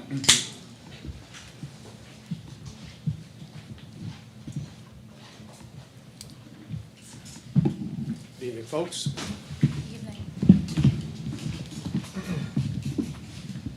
So Rob, if you want to introduce the team, that would be. Sure. To my left is Andrew Martino. Andrew is our proposed senior project manager for the project. And Keith Kelly, to my right, is our director of pre-construction services. So to Pam's comments, our goal is to really focus on the pre-construction efforts and help you figure out what decisions you have to make by giving you the information that you need to make educated decisions on things ranging from the auditorium to sustainability, to materials or what have you. We'll look at alternatives, and that's really what our job's going to be, starting with your approval, starting as soon as possible, to really give you the information that you require from a cost and a schedule perspective to move things forward. Questions from the board? Matt, do you want to just talk about what this contract will cover and the cost? Sure. If you vote tonight, this project will, or this process for pre-construction services will jump right into schematic design, which we're a little bit over 3/4 of the way through. It'll go through design, development, construction documents, right up to bidding and negotiation. That's a fairly lengthy process, that we're going to undertake for the whole balance of the rest of the year. There'll be several opportunities throughout the process to what's called value manage or value engineer the project. So like we talked about earlier, there'll be a lot of opportunity to look at different costs, present them in front of the board and to the building committee, and ask a lot of questions and get some costs for this project. But this contract does not go beyond, if we This- do not move forward after we Correct. get notified of building aid, or? Correct. This process is for pre-construction services, which will take us through the next several phases of design. Thank you. And you had a question about the cost. Yes. I think it's roughly $97,000 is my recollection. For pre-construction For services. pre-construction services. Yeah, basically yes. you get us for the next 18 to 24 months, and Right. we'll hustle for you. Ms. Meeker? I just wanted to say that I don't have questions, but it's not because I'm disinterested. It's because we went into great detail in capital facilities about just your reputation, the work that you've already done in New Hampshire. And so I'm very satisfied with what I've heard. I'm excited to get you guys on board. I recommend any member of the public that does want to learn more to look back at the video. We do have those meetings recorded, and that, you know, if questions pop up, we know where to find you. And we also have a good record with you. They built the elementary schools on time and under budget, so Correct. we're hoping for the same. So, And you're gonna get I would the also, same. I would also just mention that they've had very recent experience with building the Nashua Middle School. And we think we'll be able to leverage some of the things you've taken away from that, being a very recent project, to keep our costs down and build a nice school. We have, we've recently completed a number of middle school projects. We focus on New Hampshire. At any time right now, it's 100% of what we're doing is in New Hampshire, so we like to leverage our position in the state with the subcontractors to drive price down. We're going to look at the lessons learned from some of the other middle schools that we've done. We're just finishing up the McCarthy Middle School in Nashua, which is a very similar project to the middle school in terms of the program that we've seen. We're finishing up the Woodbury Middle School in Salem. We just finished the South Portland Middle School, Pennachuck Middle School, Fairgrounds Middle School. We've hit every school in Nashua. And that historical knowledge is going to be very helpful for us to expedite the process of figuring out where you want the middle school to be in terms of costs. Schedule we're not concerned about. We know exactly how long it's going to take to build the school. Excuse me. So to your point, Bob, we are very excited to take that information and use our leverage to the benefit of the school district and to the city of Concord to drive costs down and make it the most feasible decision that you can make, trying to really balance what it means to have a 21st education facility right now with taxpayers' dollars. Thank you. Mr. Richards? Yes, I'll also mention that while not in the educational realm, I have had experience with Harvey Construction, and they've done outstanding work in all the projects I've been associated with professionally. I also want to ask, not only are you looking at balancing, the costs with some of the benefits in the 21st century school, you are also looking at lifetime costs as well, options that involve greater or lesser upfront costs balanced out that with the operational costs over a long term, correct? Absolutely. That's part of our role, is to help you identify what those costs are and what the benefits are long term, whether it be talking about materials, flooring, wall coverings, what have you, or on a systems basis, whether that's solar or geothermal or whatever other ideas come to the table. It's our job to price those out to help you think about long-term investment and what the payoff would be for the district for the long term. So that you have our goal is for you to have all the information in front of you. You're making the decisions. Mm-hmm. We want to inform you so that you make really educated decisions on everything. Thank you. Thank you. Other questions? If there is no objection, I am going to defer this vote until after the public comment period, so 8A. But I will take a motion to approve the capital facilities. I would move that we approve the capital facilities meeting minutes from May 1st. Is there a second? Moved by Mr. Cotton, seconded by Ms. Higgins. Any discussion? Hearing none, all in favor? Aye. Any opposed? Any abstentions? Motion passes. Mr. Dunn, is there anything else with the middle school? Superintendent, Mr. Cashman? No, I think And we're then good. this section? Okay. Is in the mid. Yeah. Yeah.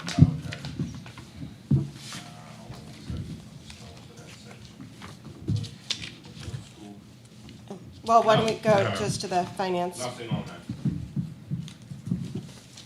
Are you moving on to finance? Yeah. Oh, okay. So in your report, you have the monthly report for current general fund. We have about a month and a half left, and we're going to start closing things down. In fact, I'm going to be going out to the buildings tomorrow as far as closing out and opening up budget here. Oh, sorry. Oh, My- thank you. So, I think, as I mentioned earlier, if you scroll to page 3 of 9, you look at the professional services for pupils line, over by 527,000. And then on page 4 of 9, right now, 1.1 million for student transportation. They're probably the two biggest concerns I have. Can you explain what those are? What, I'm looking at the, over on the professional services for students. Yep, so that is a combination of contracted services as it relates for student services and nursing services, are all in that line. And we're 527,000 over? Correct. Now, notice the encumbrance line has 658,000. So we're gonna have to see what that winds up being, because when a student comes into the district that might have needs, they encumber what those services are in those IEPs. Now, they could come and go. You could have students going out, students coming in. So it's very volatile. And then when you get into out-of-district when I say out-of-district transportation, meaning they're not using our transportation for whatever reason. They could be homeless, they could be special needs. There's about 40 students on that list in which we're using outside services to move them throughout. So, Mr. Cotton? Jack or John, just for the benefit of the public, those are big numbers. Yep. And John, maybe you can address this as well as anybody. This is largely for special needs and/or homeless, or It could be homeless, it could be foster, it could be special needs, it could be court-placed, it could be anything that comes into our district that we are mandated to transport. and is it fair to say that this is a problem that other districts are also experiencing? This is a big problem, other districts and statewide, and you see the papers, you see these are the overages that most districts are having. Transportation costs right now have, skyrocketed right now, and we are mandated by law, in Concord, it's, we have a lot of, you've seen our homeless numbers, that I report monthly have increased. You've seen, we have, we're attached to the courts pretty closely. Kathleen talked about the work that Jessica does to manage that every day and keep going. And we need to, Jack and I have talked a lot about this, to find solution to being more self-sufficient on ourselves in some way versus having to go out to all these independent companies that have a very high cost. And the cost is supply and demand. I mean, there's so much demand out there that we're competing against other districts too for getting this transportation for kids. Okay, thank you. Ms. Hastings? What is other professional services under that? That's a myriad of anything. That could be, we have, we've talked a lot about preschool numbers coming in. We've had some medically fragile students in the preschool that had nursing needs that, we didn't know they'd be 3 and needed medical needs a year ago when we budget. So that happens. I think that's everything from any of our professional consults that we bring in. It could be, if we need services for students who are hearing impaired or students that are, come in with different consults to them based on their disabilities. That's what we bring in to do that. So consultations don't fall under professional services for pupils? That isn't, I'm sorry. This is a separate one. Did I miss your? This is, so it just says other professional services. 633000. So your other professional services is gonna also be your services on the buildings. So our Yes. train contract, our Siemens contract, Yeah. anything that keeps these buildings operating, will also fall under that as well.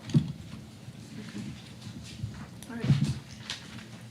Mr. Richards? Mr. Dunn, I know that from prior budgets and all that the special needs expenditures can be fairly volatile, and as we're seeing, we're going up on this one.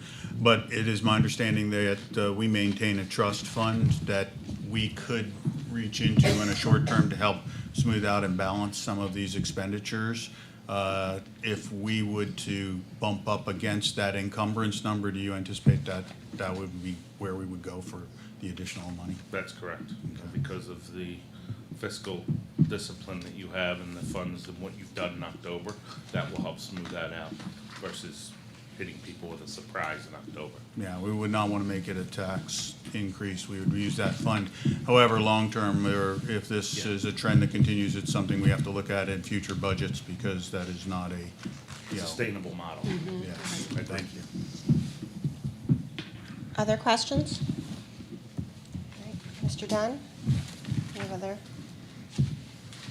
And then there's a second component to that, which is the authorization to reimburse. So let me just pull this up in my thing under.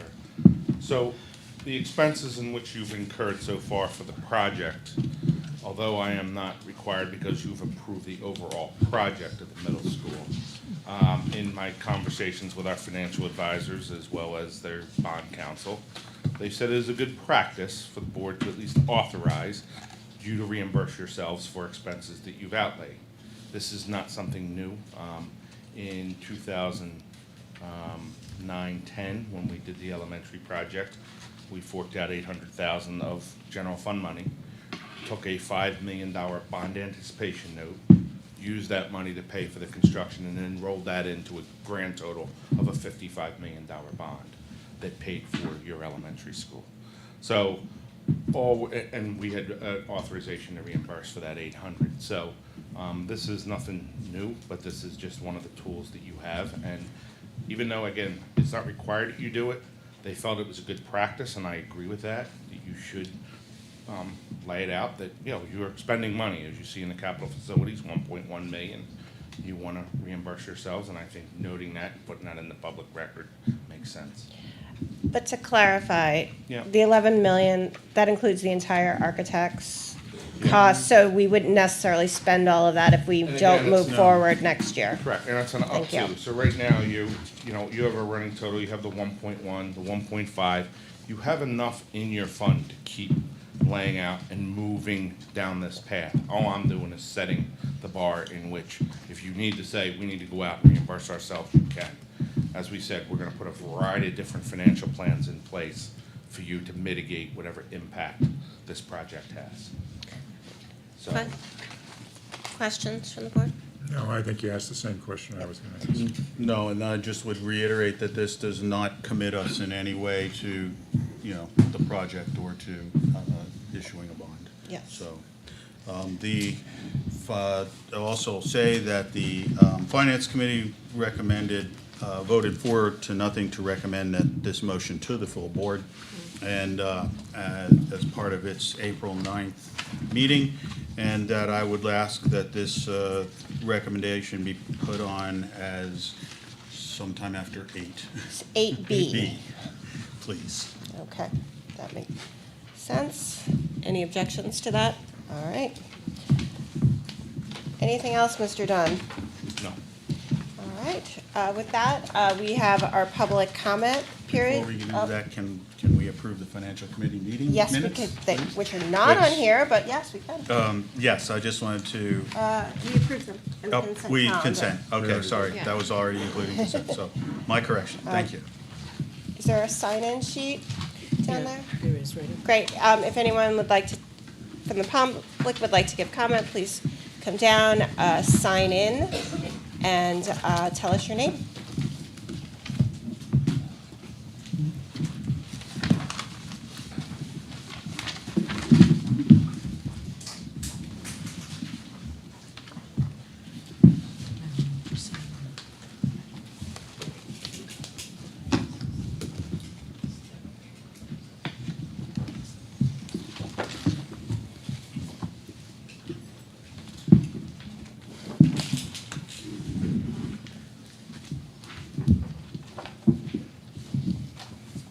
Good evening. My name is Jillian Carson, and I'm the band director at Runland Middle School.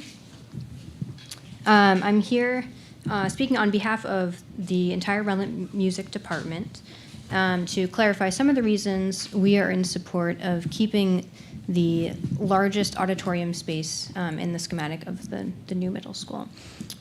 We have seen and heard Mr. Richard share dozens of possible uses for a 900-seat auditorium. I'm not going to reiterate all of those possible uses right now. We wholeheartedly support this initiative and agree that a space of this size would provide opportunities for students, staff, families, and community members at all levels to utilize the facility for a large variety of events. This is one of the only spaces in a new building that can pay for itself. Specific to RMS, our first and foremost concern is safety during our concerts. Right now, we have a robust program that currently involves almost 50% of the Runlet student population, nearly 350 students. As you can imagine, this makes our concerts very full. While we do what we can to mitigate overcrowding by creating smaller, separate concerts, this in turn creates difficulties for many families who have students in more than one grade and/or ensemble, as well as difficulties with staff and the athletic department with whom we currently share all of these facilities. Even with our best efforts, our concerts have been standing room only and somewhat uncomfortable, to be perfectly honest. And so we've had some parents unable to attend or choose not to attend because they know the space will be overcrowded and they will not have a seat.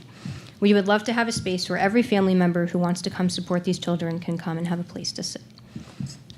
Our second concern is accessibility. Pedagogically, we know how important it is for younger students to see older students perform. It has long been part of our K-12 music philosophy to provide district-wide concerts to give students this opportunity. This would simply not be possible in a smaller space. In addition, renting the Capitol Center is expensive and causes significant wear and tear on our equipment, which also causes further expenses. Over the last several years, we have needed to ask families to pay to attend concerts at the Capitol Center. Even with offering assistance, there are families who choose not to come because of this financial piece. We would like to provide free access to all families to see their students perform. A 900-seat auditorium would not only meet these specific needs, but would also provide RMS, the entire district, and the community a place to gather, celebrate, and share in the accomplishments of our students. Thank you for your consideration. Thank you. Thank you. Thank you.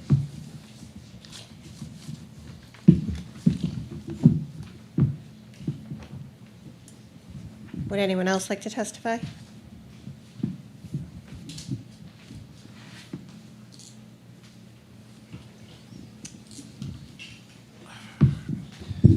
Good evening. My name is Chris O'Connor. I live on South Street in Concord. I haven't heard anything about discussion about voting to rescind the vote on in December to build at broken ground. I'm assuming that's off the table, and I just want to say that's a really terrible missed opportunity to show that the school board actually respects the community of this town.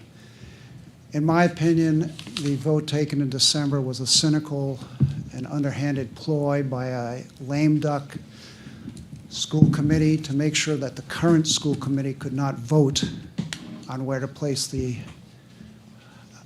new middle school, and that the current school board is just too timid to take this up again is just a terrible shame. This is something that's going to affect this community for decades, and basically, to put it in harsh terms, to hide behind things like being a bad precedent, things like that, I just find very hard to accept.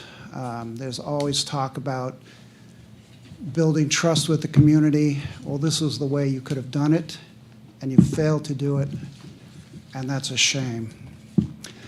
I do want to say I was glad to hear about Harvey Construction having built in South Portland and Nashua, because in South Portland, Maine, they built a middle school very comparable in size for about $70 million. In Nashua, they built a middle school and renovated 2 schools for roughly $90 million. So with those numbers, even with inflation, it's going to be a hard sell to tell people they're going to have to fork over $176 million for a new middle school. So that's one good thing, anyway. Thank you. Thank you. Thank you. Anyone else like to testify?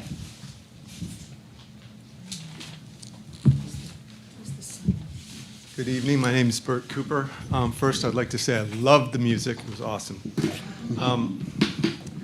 I made a request to get some of the public's unanswered questions on the middle school site selection on tonight's agenda for a discussion on the record.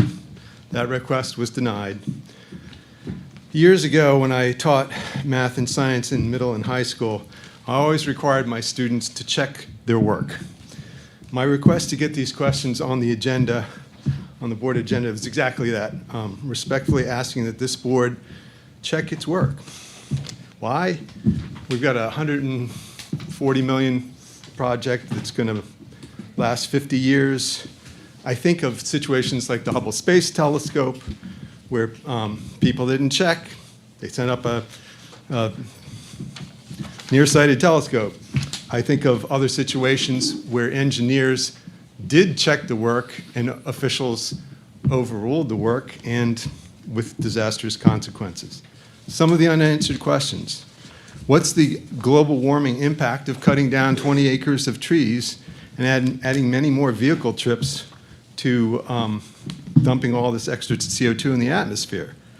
Any calculations on that? No. How about the financial cost of additional buses and drivers, both for the extra students who are beyond 1.5 miles walking distance, as well as Rundlet versus Broken Ground, as well as those who are nearer but will be bused across 393, across the 393 bridge, as the schools seem to indicate they do. Did the board consider the psychological impact on young children at Broken Ground in Middlebrook of cutting down those children's nearby forest in the middle of a climate emergency? There are plenty of other important questions about moving to Broken Ground raised by the public that remain unanswered. Many involve increased costs, additional contingencies to build at Broken Ground, traffic impacts, safety issues, and whether it's even possible to mitigate any of these extra burdens caused by moving to Broken Ground. I get that you will not engage in a dialogue on the record. I get that the board is probably embarrassed that a school official created a document to rule out moving to Broken Ground so that you could bid on the Centerpoint site on Clinton Street, and then had to effectively retract that. What the public sees are numbers and facts offered by the board if they seem to support the board's move to Broken Ground, and hand-waving if they don't. Like Ted Lasso, I was curious, do the numbers stand up? They don't. I question whether the board even knows that the estimates for the middle school student population weren't corrected based upon actual reduced enrollment data at the time the revised estimate was made, nor the fact that the Davis study specifies that population estimates were only valid for the school in its Rundlet location, not the Broken Ground location. Given enrollments declining faster on the east side than the west side, how many more buses for Broken Ground will we need than the superintendent estimated? We've never gotten the data on how many students are close to Rundlet and how many students are close to Broken Ground. That has never been provided to the public. Maybe it was provided to you, it's not in your records. Does the district's data include the 300 new housing units coming online in the south end July 1st? Hopefully the board has a contingency plans if they determine that Broken Ground is a suboptimal location after all, or if some other action prevents the move. Given the unhappiness of the public and the number of lawyers in Concord, a plan B is always wise. I know that I always have a plan B and C. Thank you very much for your time. Thank you. Mr. Wells?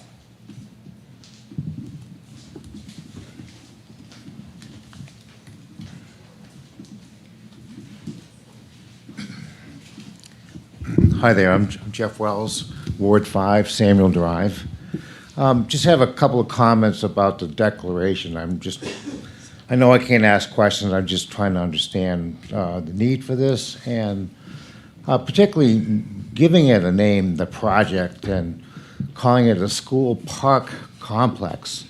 A lot of the schematics I've been seeing about the design seems to be half school and half athletic fields. I don't understand the need for all these fields.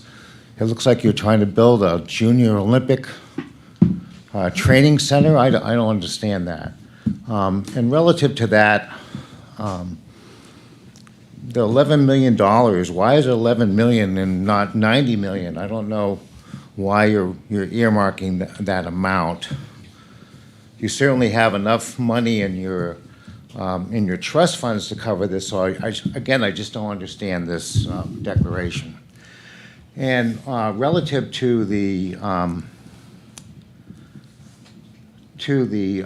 school, the training fields and stuff, I have a note here from Betty Hoadley. She couldn't be here tonight, so she wanted someone to read this. And this is certainly in Betty language, but there should not even be a discussion about a baseball diamond or a softball field at the Broken Ground site. Students in grades 6 through 8 would be playing in community programs, Little League, Babe Ruth League, girls softball programs. Both Keach Park and Merrill Park have community fields or privately owned fields that answer those needs. Sano Field near Manchester Street is still another field. The architects and most of the members of the building committee are not aware of the long-standing precedent that there is no school team when the students have access to the sport in the community. Bob Cotton, building chair, this has all been explained to him last Thursday or Friday. I wasn't there, Bob. Maybe you met with Betty. I don't know. The middle school does not have a baseball or softball team, so why would you construct fields for those sports? So again, I agree with this. I just don't understand the emphasis about athletics. This is about building a school. It's about education. I know athletics and that type of curriculum are important in development of children, but it appears that you're trying to build Memorial Field over on the east side. So are you then going to retract what you're going to do at Memorial Field, or are you going to do that in tandem with this project? So again, just lots of questions, and hopefully over the next few months we'll get answers to that and figure out more of what this is going to cost. Thank you. Thank you. Mr. Miklovitz?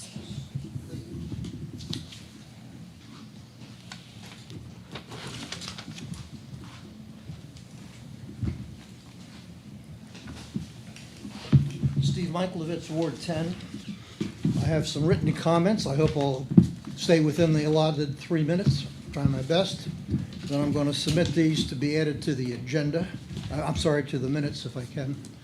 Back in the early 1970s, when the land in the Broken Ground was being considered by the Concord School District as a site for an additional school, Donella Meadows, a professor of environmental studies at Dartmouth College and a sustainability advocate who lived in neighboring Heartland, Vermont, published with colleagues what would become an internationally recognized study entitled The Limits to Growth.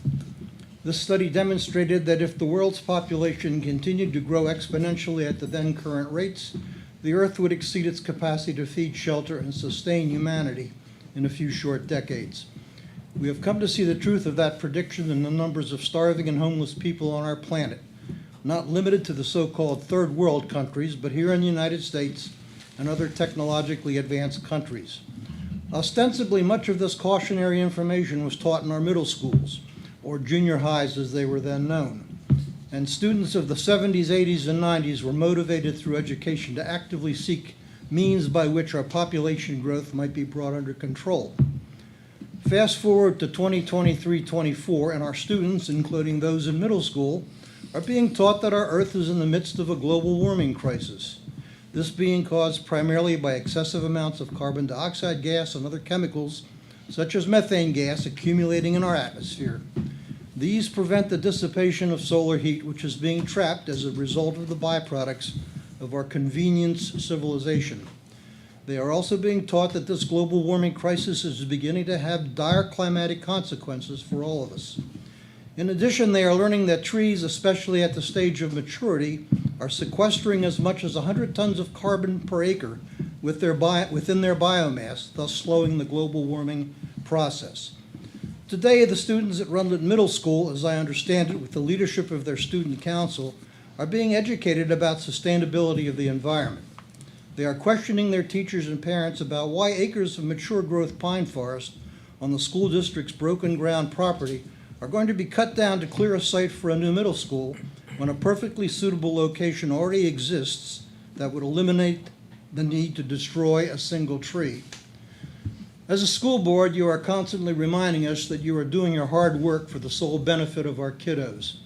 These same kiddos are now wondering why adults in their lives who are supposed to educate and protect them, including providing them with a guarantee for a future environment in which they can not only survive, but also thrive, are teaching them one thing and then doing another. What we need is a Danella Meadows for our age. If we don't preserve the nature that we are blessed with, it will be gone forever along with our civilization as we know it. Isn't it time for the Concord School Board to walk the talk? Respectfully submitted. Thank you. That's all I have on the list. Is there anyone else? Yep. Can you pass that back down for people to sign in? Oh, is there another sheet down there? Okay.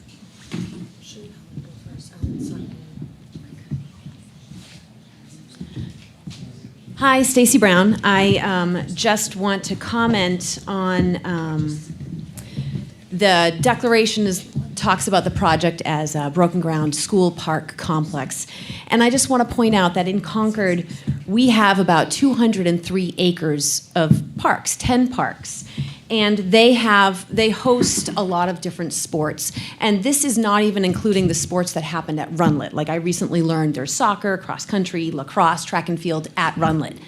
At the city parks, we have 6 out of 10 that have soccer fields.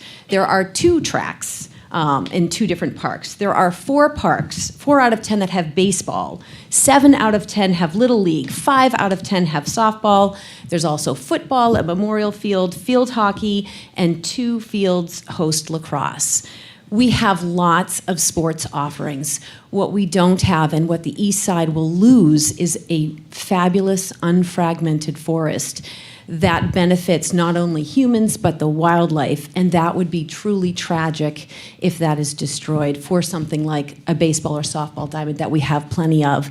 And just as we're in a building that was designed and built in 1900 by James Randlett, who also did the stables, and this was renovated, we should take care of the things that we have and protect the things that are benefiting all of us. And I just want to point out that when the school building aid application went in and the contract was signed for HMFH Architects, it was for a 900 student school. There have not been 900 students at Rundlet since November 2020. If we keep going with the enrollment decrease, by the time a school would be built in the fall, or the school would open in the fall of 2028, there will be 600 students. So please consider that as we're looking at the cost of a building and building for the population we have. What is increasing are our homeless students. In 2020, there were 66 homeless students. Now there's 95. In 2020, there were 224 ELL students. Now there's 274. So I just like to focus on what we have now to protect and take care of it. Thank you. Thank you.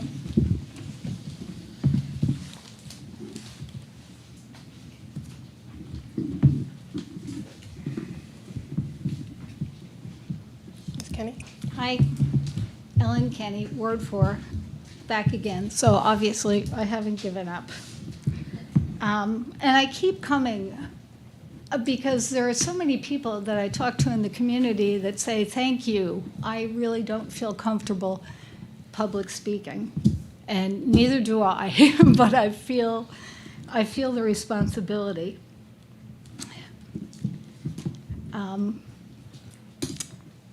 The other reason that I keep coming is because I'm an English teacher and an optimist. And these two facts mean that I believe in the power of words and knowledge to change hearts and minds. particularly when I'm dealing with a group of people that I know are reasonable and intelligent and have children's best interests at heart. I'm struck at this meeting by the disconnect between our student Sophie's report on the high school Earth Day events and our current reality. The choice to use raw forested land when we're living in climate crisis times. At one of the ward meetings, Jack explained to me that the land in the Broken Ground Woods was purchased in 1972.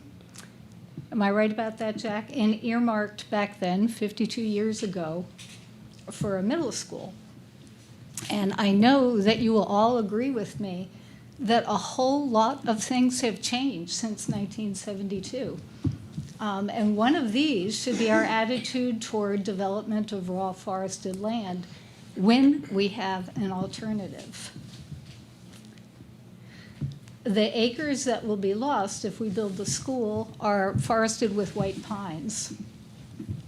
It takes 35 50-year-old white pines to offset the emissions from one car over the use in a typical year.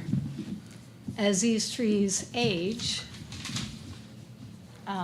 their carbon sequestering potential increases. And we're talking about contiguous forests where the pines are 100, 125 years old at least. Now, back in 1972, the school board that purchased this property were surely never considered the algorithm of white pine carbon sequestration. And I'm sure we're unaware of just how valuable this forested land would be to our community and our children this year in 2024. Let's not squander the treasure we have when we have an alternative. No one will think any less of the members of this board for rethinking, reconsidering, and rescinding the December 6th vote. On the contrary, you'll find that people would admire your courage to do the right thing for our children's future. Thank you. Thank you. Thank you. Anyone else? Seeing none, I'm going to close the public hearing. And we are on 8A, Harvey, if someone would like to make a motion to enter into a contract with Harvey Construction for pre-construction construction management programs. So moved. Moved by Mr. Cotton. Is there a second? Second by Ms. Campbell. Is there discussion? Seeing none, all in favor? Aye. Aye. Any opposed? Motion passes. I will take a motion on the declaration of official intent to reimburse. If anyone would like to move that? I'll make the motion. Moved by Mr. Richards. Is there a second? Second. Seconded by Ms. Boucher. Discussion? Ms. Meeker. I was just gonna say, why don't we have a quick conversation about why it's called the school and park complex? Is that standard language, or is that something? Something I put in there because that's when the land was purchased, that's what they called it in the the 1989 report, when they were doing the long-range planning for that site. So it's just what you would call the official title for that site? Like, okay. Yeah. So I had history to back up that it wasn't freshly purchased land, this is the history of that land, that's what I was trying to incorporate into this whole project. Mr. Dunn, you're not necessarily going out to bond tomorrow. This is just that when we do bond for this project, we intend to. When we go through the bond experience for the HVAC, you'll realize that is not a 24-hour opportunity. No, but I think But want to clarify, this is just to say that when we bond, we want to be paid back for Correct. the money that we've spent. Absolutely. Okay, and that will include that in the bond. Yep. Okay. Further questions, discussions? Who made the motions one more time, please? Mr. Richards, and second by Ms. Boucher. Thank you. And I can't believe I remembered that. Any further? All in favor? Aye. Any opposed? Motion passes. Personnel, CEA nominations, Ms. Guerin. Well, I think she's going to let me go first. Oh, okay. Thank you. I would like to place the name of Michelle Guerin? of Kyle Rapucci in the recommendation to the position of principal at Broken Ground Elementary School, starting July 1. I think you heard from Kyle tonight. I think you heard from the committee.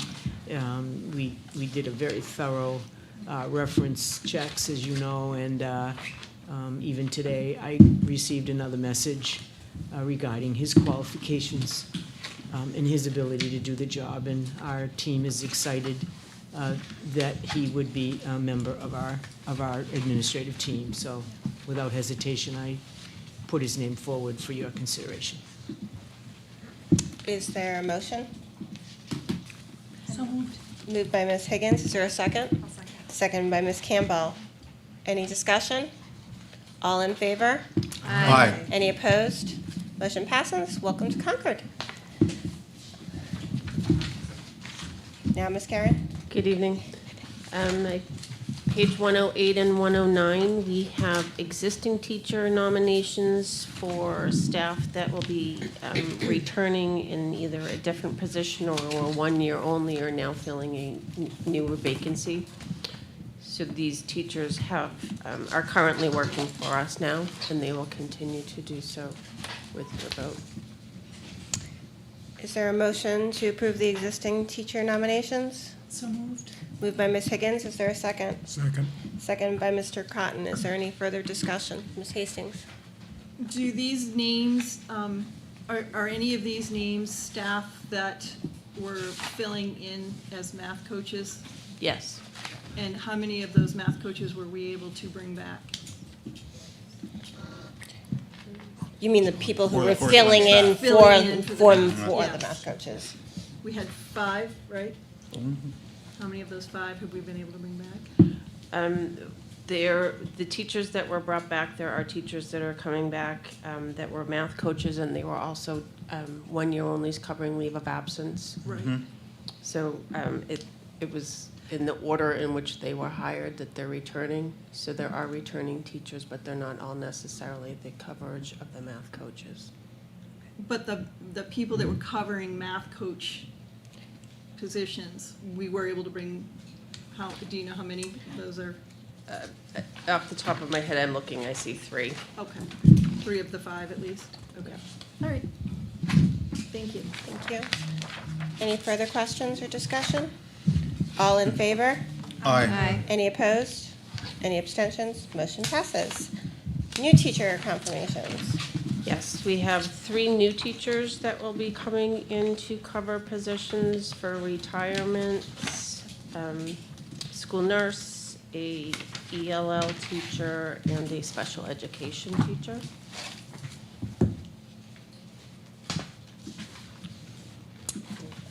Is there a motion to approve? Move approval. Moved by Mr. Cotton. Is there a second? Second. Second by Ms. Boucher. Is there discussion? All in favor? Aye. Aye. Any opposed? Any abstentions? I believe we also have a leave of absence. You do have a leave of request. absence in the pink envelope, yes. Pink envelope.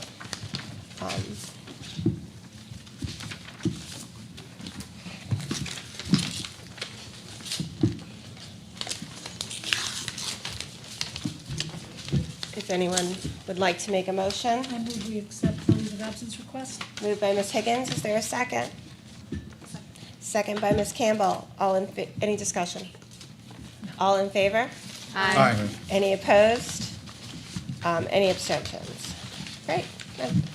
All right. If you would indulge me for just a minute, I Yes. wanted to give you a little update on the vacancies that we have Yep. for the upcoming school year. With the slate that you approved this evening, we do have several finalists for some positions that will be scheduling interviews and coming forward for the June board meeting. But we are we have 4 positions at the high school for art, life studies, special ed, and automotive. We have 3 at Runlet Middle School, the digital learning specialist, math, and a world language. You did just approve a transfer for phys ed going to the high school, but we do have a finalist that will be coming forward for the anticipated vacancy for the phys ed at Beaver Meadow. A music teacher at Krista McCullough, and we are still looking for the district nurse, the floating nurse. I'm sorry, the The floating floater. nurse. Yeah. And how about educational assistants? Have you started that yet? or- We are looking for administrative assistants, educational assistants, Yep. bus drivers, custodians, yes. The never-ending Substitutes. search. I'm sorry? The never-ending search. Great, thank you for the update. Could we take a 2-minute break? Sure. Yes, everyone okay with that? All right. Thank you. I just want to let our folks go in the back. No, certainly, let's, Yep. yeah. Okay, so we're taking a 2-minute break? Yes, Everybody's 2-minute break.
The next item on our agenda is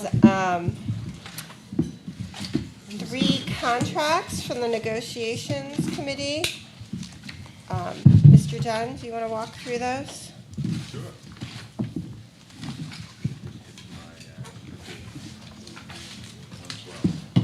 Okay, so, We promise we will ask of you, Mr. Rapici, if you want to leave. I tried to do that. you want to make front page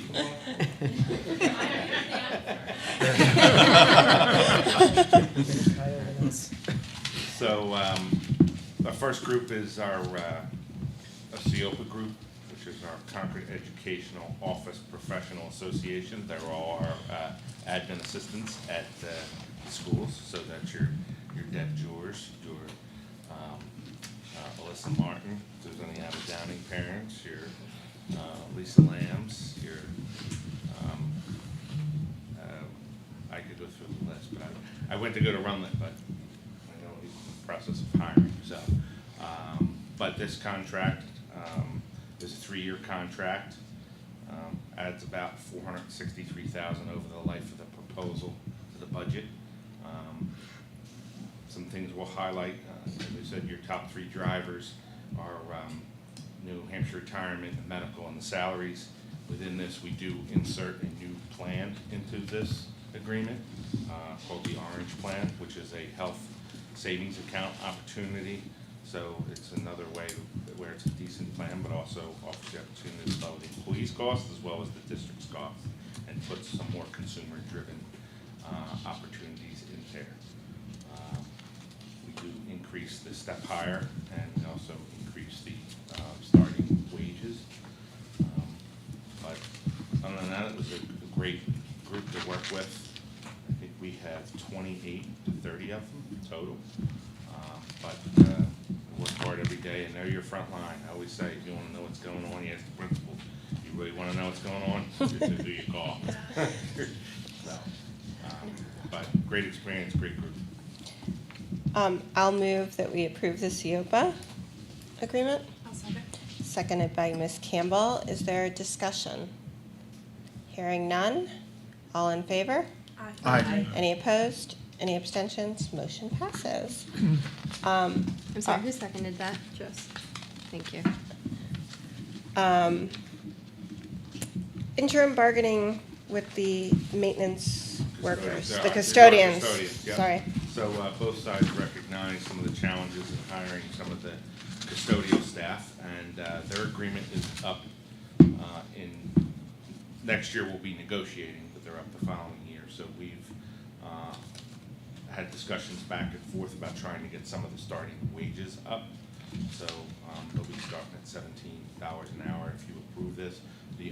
So this is an interim bargaining session where there is a collective bargaining agreement in place, but within that agreement, both sides feel that there's something that needs to be tweaked, so it's interim bargaining. So we went back and forth, and the only focus has been on wages. Nothing else in the contract's being touched. So in this, we raised the starting wages. The ones at the top get a little bit of an increase. This adds $35,000 to the current budget and $95,000 to next year's budget, which we'll have to take care of, depending on where everything falls out in October. Anyone like to make a motion? I'll make the motion Moved to by- accept. Moved by Mr. Richards. Is there a second? Second. Second by Ms. Boucher. Is there discussion? Seeing none, all those in favor? Aye. Any opposed? Any abstentions? Motion passes. And now the maintenance workers. Yep, so the maintenance staff, we have about 8 of those staff. They're the ones that keep those buildings running, keep the snows plowed. Great group to work with. Under this agreement, we've increased some stipends. There's a whole new wage scale in trying to get the starting wage up. It's usually about $5 an hour. It's about the increase on that. And we added a option for them to cash out some of their vacation days. And also, we've inserted the new plan, as we mentioned, with the CEOPA group. We've also plopped this plan into there as we try to move more towards some more consumer-drivenism as in the insurance to try to stabilize the rates, but also offer staff opportunity. Because right now, up until we started adding the Orange Plan, it was only 1. But this allows more people, because one is an HRA account, if you're familiar with health insurance, and this one is an HSA, so it gives people flexibility. They still have option to connect to the old plan, but this is now a new plan. And other than that, I think that's it, unless you have any questions. Is there a motion to approve? I'll make the motion. Moved by Ms. Boucher. Is there a second? Second. Second by Ms. Campbell. Any discussion? All those in favor? Aye. Aye. Any opposed? Any abstentions? Motion passes. So we do have one more left that you'll see in June. That did not make this board book, and that's our food service one. That one is done. They have ratified, we just did not make it into the board book. So we will hit that at your June meeting. Okay? Great, thank you. Thank you. We'll be Resolution for gun-free zones. Ms. Boucher, I believe you proposed this. I'm bringing forward a resolution for discussion. Our state has failed to pass legislation to enforce the federal Gun-Free School Zone Act.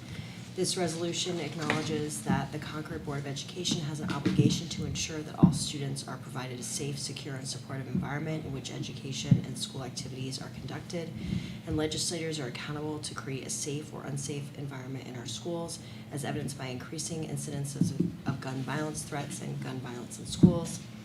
And whereas any bill set before New Hampshire legislators that does not enforce federal law of gun-free school zones compromises the ability to maintain a safe environment. I ask the board. Is there a second?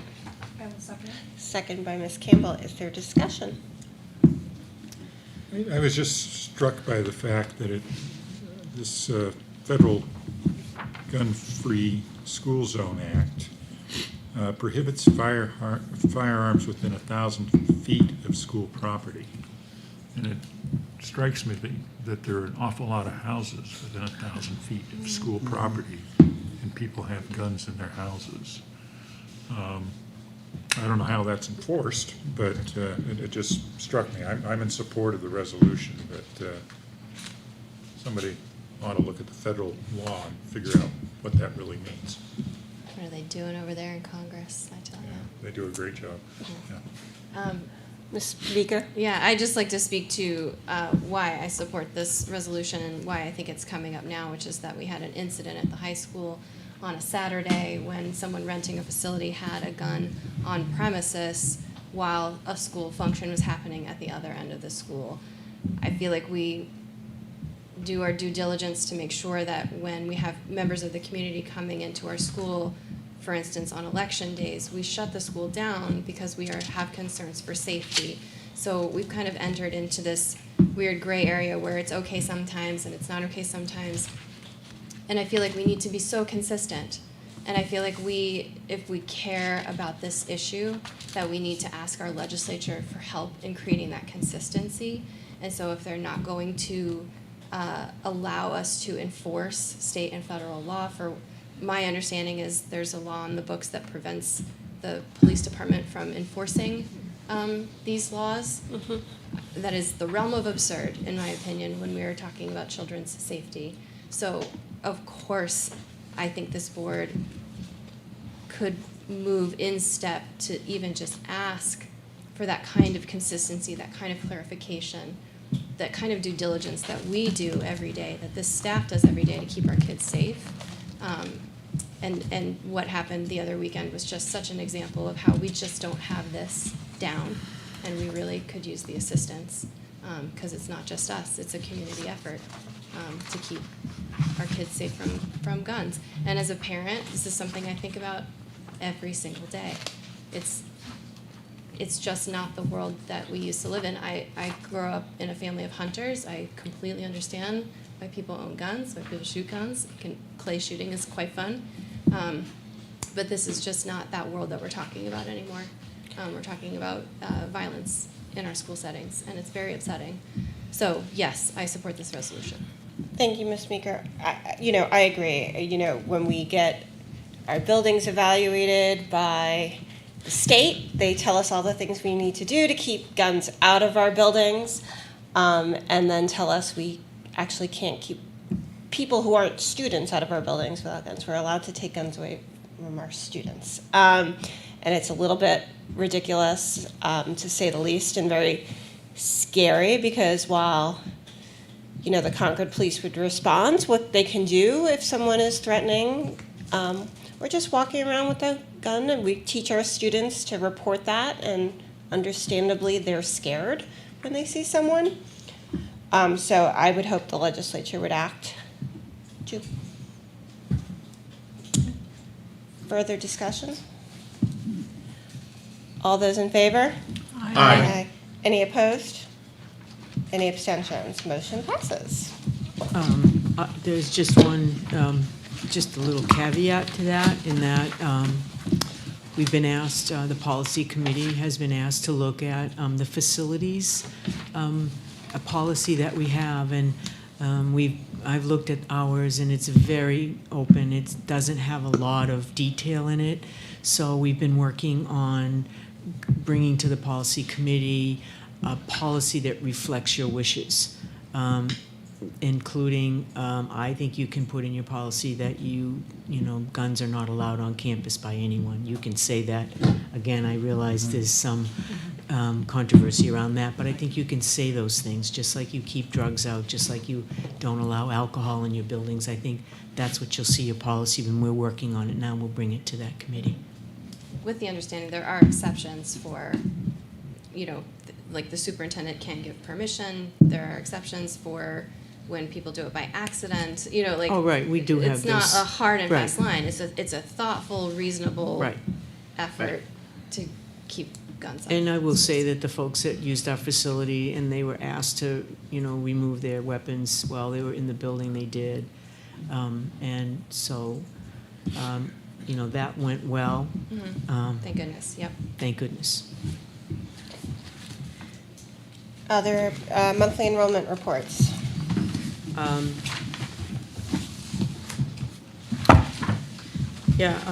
I think, again, I compare from October to May, so that's what I look at. October's a good number, so I look at where we're at, and we've seen a loss of 16 students at the elementary. The only school that didn't lose anyone was, as you can see, is Abbott Downing. At Runlet, we've lost 14 students, and significant loss at the high school at 53. Again, that's, I think I've brought to you every month a listing of where those students are. I mean, we had a lot of transfers out, students in other programs. I will bring you another updated one in June for your review. The one program that continues to, and John lets me know all the time, is our preschool program continues to grow. We picked up another 15 students. And remember, when they turn 3, they're eligible. It isn't like you have to be 3 by. It's if they're 3 during the year, we have an obligation to provide services should they need them. So we keep an eye on it. Class sizes, I think, are pretty good. If you flip to page 118 in your book, I keep an eye on that. They look actually pretty good.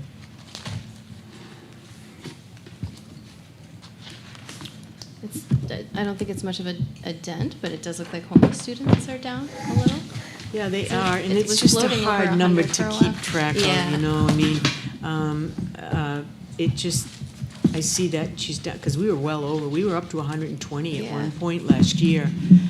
Yes, the number's down, so it's our best estimate based on what our homeless coordinator provides for us. John is, Yeah, and I can say too, that can be one family. And Yeah. you understand that, like, one family's that fluctuation. And I have an idea of what that is, and I can tell you that, we had a larger family who got permanent housing in another city. So it's a good story. Sometimes a very good story when you see that number do go down, that we've been working, and our whole team, both in the school and in central offices, are working to try to help them find affordable housing, along with the city agencies that we work with. Sometimes it's not in Concord, unfortunately. But Thank you. Thank you. And proposed calendar of meetings. yeah, you take a look at your May meeting, starting in the second week. I just want to bring your attention to Wednesday's meeting has been canceled, the Finance Committee. By mistake in your weekly report, I put in facilities. That was on my mind last week. Finance Committee is canceled on Wednesday. Again, I mentioned Mamma Mia, but it's there in your calendar. I'm We get excited. it. I'm going to go. I'm going to go, and I have tickets for Thursday night. Following week, we have a Policy Committee and an Instructional Committee meeting. Following week, your regularly scheduled Executive Committee and City and Community Relations. We have a holiday on the 27th, Memorial Day, and our schools will be closed.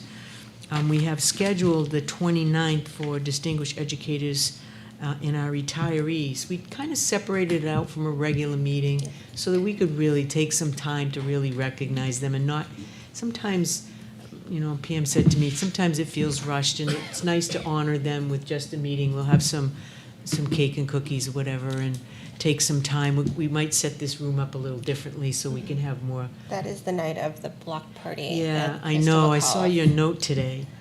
I mean, we haven't sent out anything on that 29th. And I just do don't know how that it will three of affect, you I don't are- know how, well, there's three of us. What time yes. is your block party?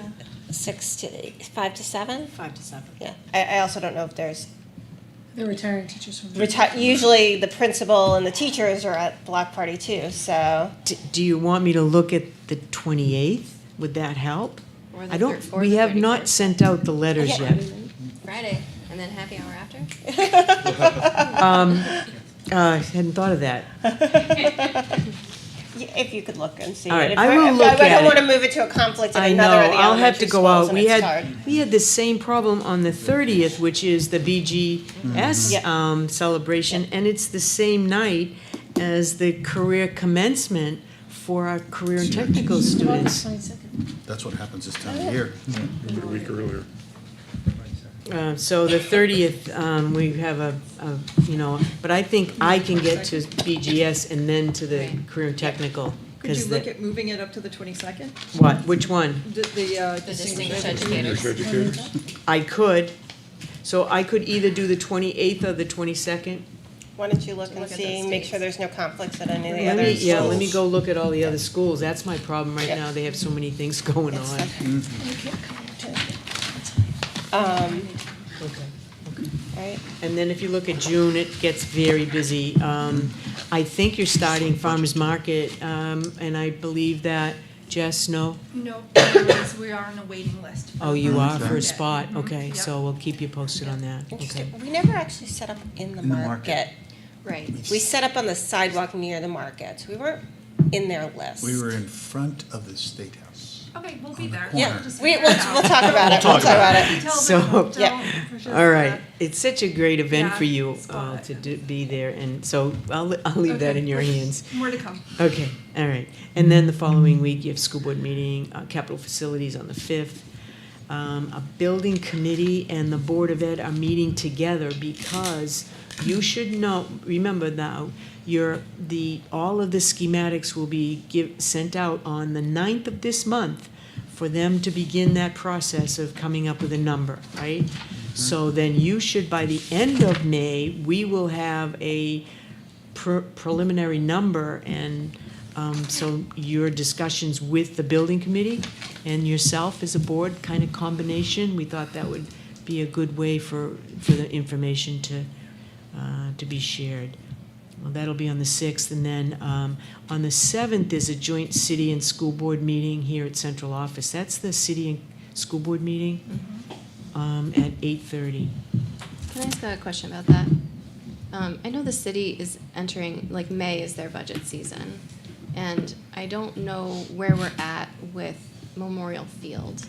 And so this discussion is gonna happen after their yearly budget is, or close to finalization. So I just didn't know if we've, like, put a pause on the Memorial Field co-work, if they have plans to budget Well, anything I for reached Memorial out Field to this to year? Mr. Gill, and I haven't heard back from him, but Yeah. I will continue to see what the schedule is. We were supposed to hear from the architects, engineers, right? They were gonna come to the board to do a presentation, so that's what I was working on. And they were supposed to do that for us and the city council. Both They have not groups, done the and they city have not done council that yet either. So I feel like we're missing something. We're missing a window. I will continue to try to work on getting something together for you. That's fine. I'll just go to the meeting like this. Yeah, I know. Okay. The following week, negotiations, we'll see if we need that, I'm not sure yet. City and community. Then our first, tentatively, a Q&A on the middle school project. And so we'd like to do it out at Millbrook School. So it's on the calendar. The Q&A means that we'd be able to respond to people. Yes, it's a Q&A, so they would have a question, but you'll have people here to help you too. Your engineers, your architect, now you have your construction management team with you too. So they'll be there to answer questions posed by the audience. Then policy on the 12th, as I said earlier tonight, the last day of school is the 13th. A high school graduation on the 15th. Keep your fingers crossed for good weather. And the following week, Executive Committee and Finance. The second Q&A, which will be, I felt it should be at in a facility. You know, we have a good number of people coming, so we're going to move it to the Concord High School auditorium, so we can do it there. Instructional Committee on the 19th, Building Committee meeting on the 20th. Market Days, I just put that in because we are having I think we're having a table at Market Days. And the following week, a Building Committee with the Board of Ed on Wednesday, the 26th. So June's a busy. And I think people should just be prepared with the schedule. Yeah. Make it adjusted as we get Right. more information back. Right. And I have, for the Market Days folks, for anybody that would like to volunteer, I do have the time slots and the days that they would like us to host the space. So what I'll do is I'll send out an email to everybody and just get volunteers. It's 2-hour shifts, 2 people at a time over the course of 2 days. Awesome. So it's actually not that bad of a lift, and it's super fun. And it's hosting the space for community chalk art. So you get to, yeah, Sounds exactly. So I'll send out an email just to get names for that. Do you need chalk? I don't know, how much chalk do you have? We usually don't, but we won't say no to extra sidewalk chalk. All right. I believe we have non-public items. We have 2 non-public items under RSA 91A3. John, yeah, you could just pass it out. 2A C and I. C and I. Okay. I will move that we go into non-public under RSA 93A, C and I. Is there a second? All right, moved by me, seconded by Ms. Campbell. All in, roll call, please. Yep. Ms. Boucher? Yes. Ms. Campbell? Yes, here. Yes. Mr. Cotton? Yes. Ms. Hastings? Yes. Ms. Higgins? Yes. Mr. Richards? Yes. Ms. Walsh? Yes. And I am a yes. Thank you. I believe we will end the broadcast now. We will just come out and vote on the minutes from the non-public and on adjourning. So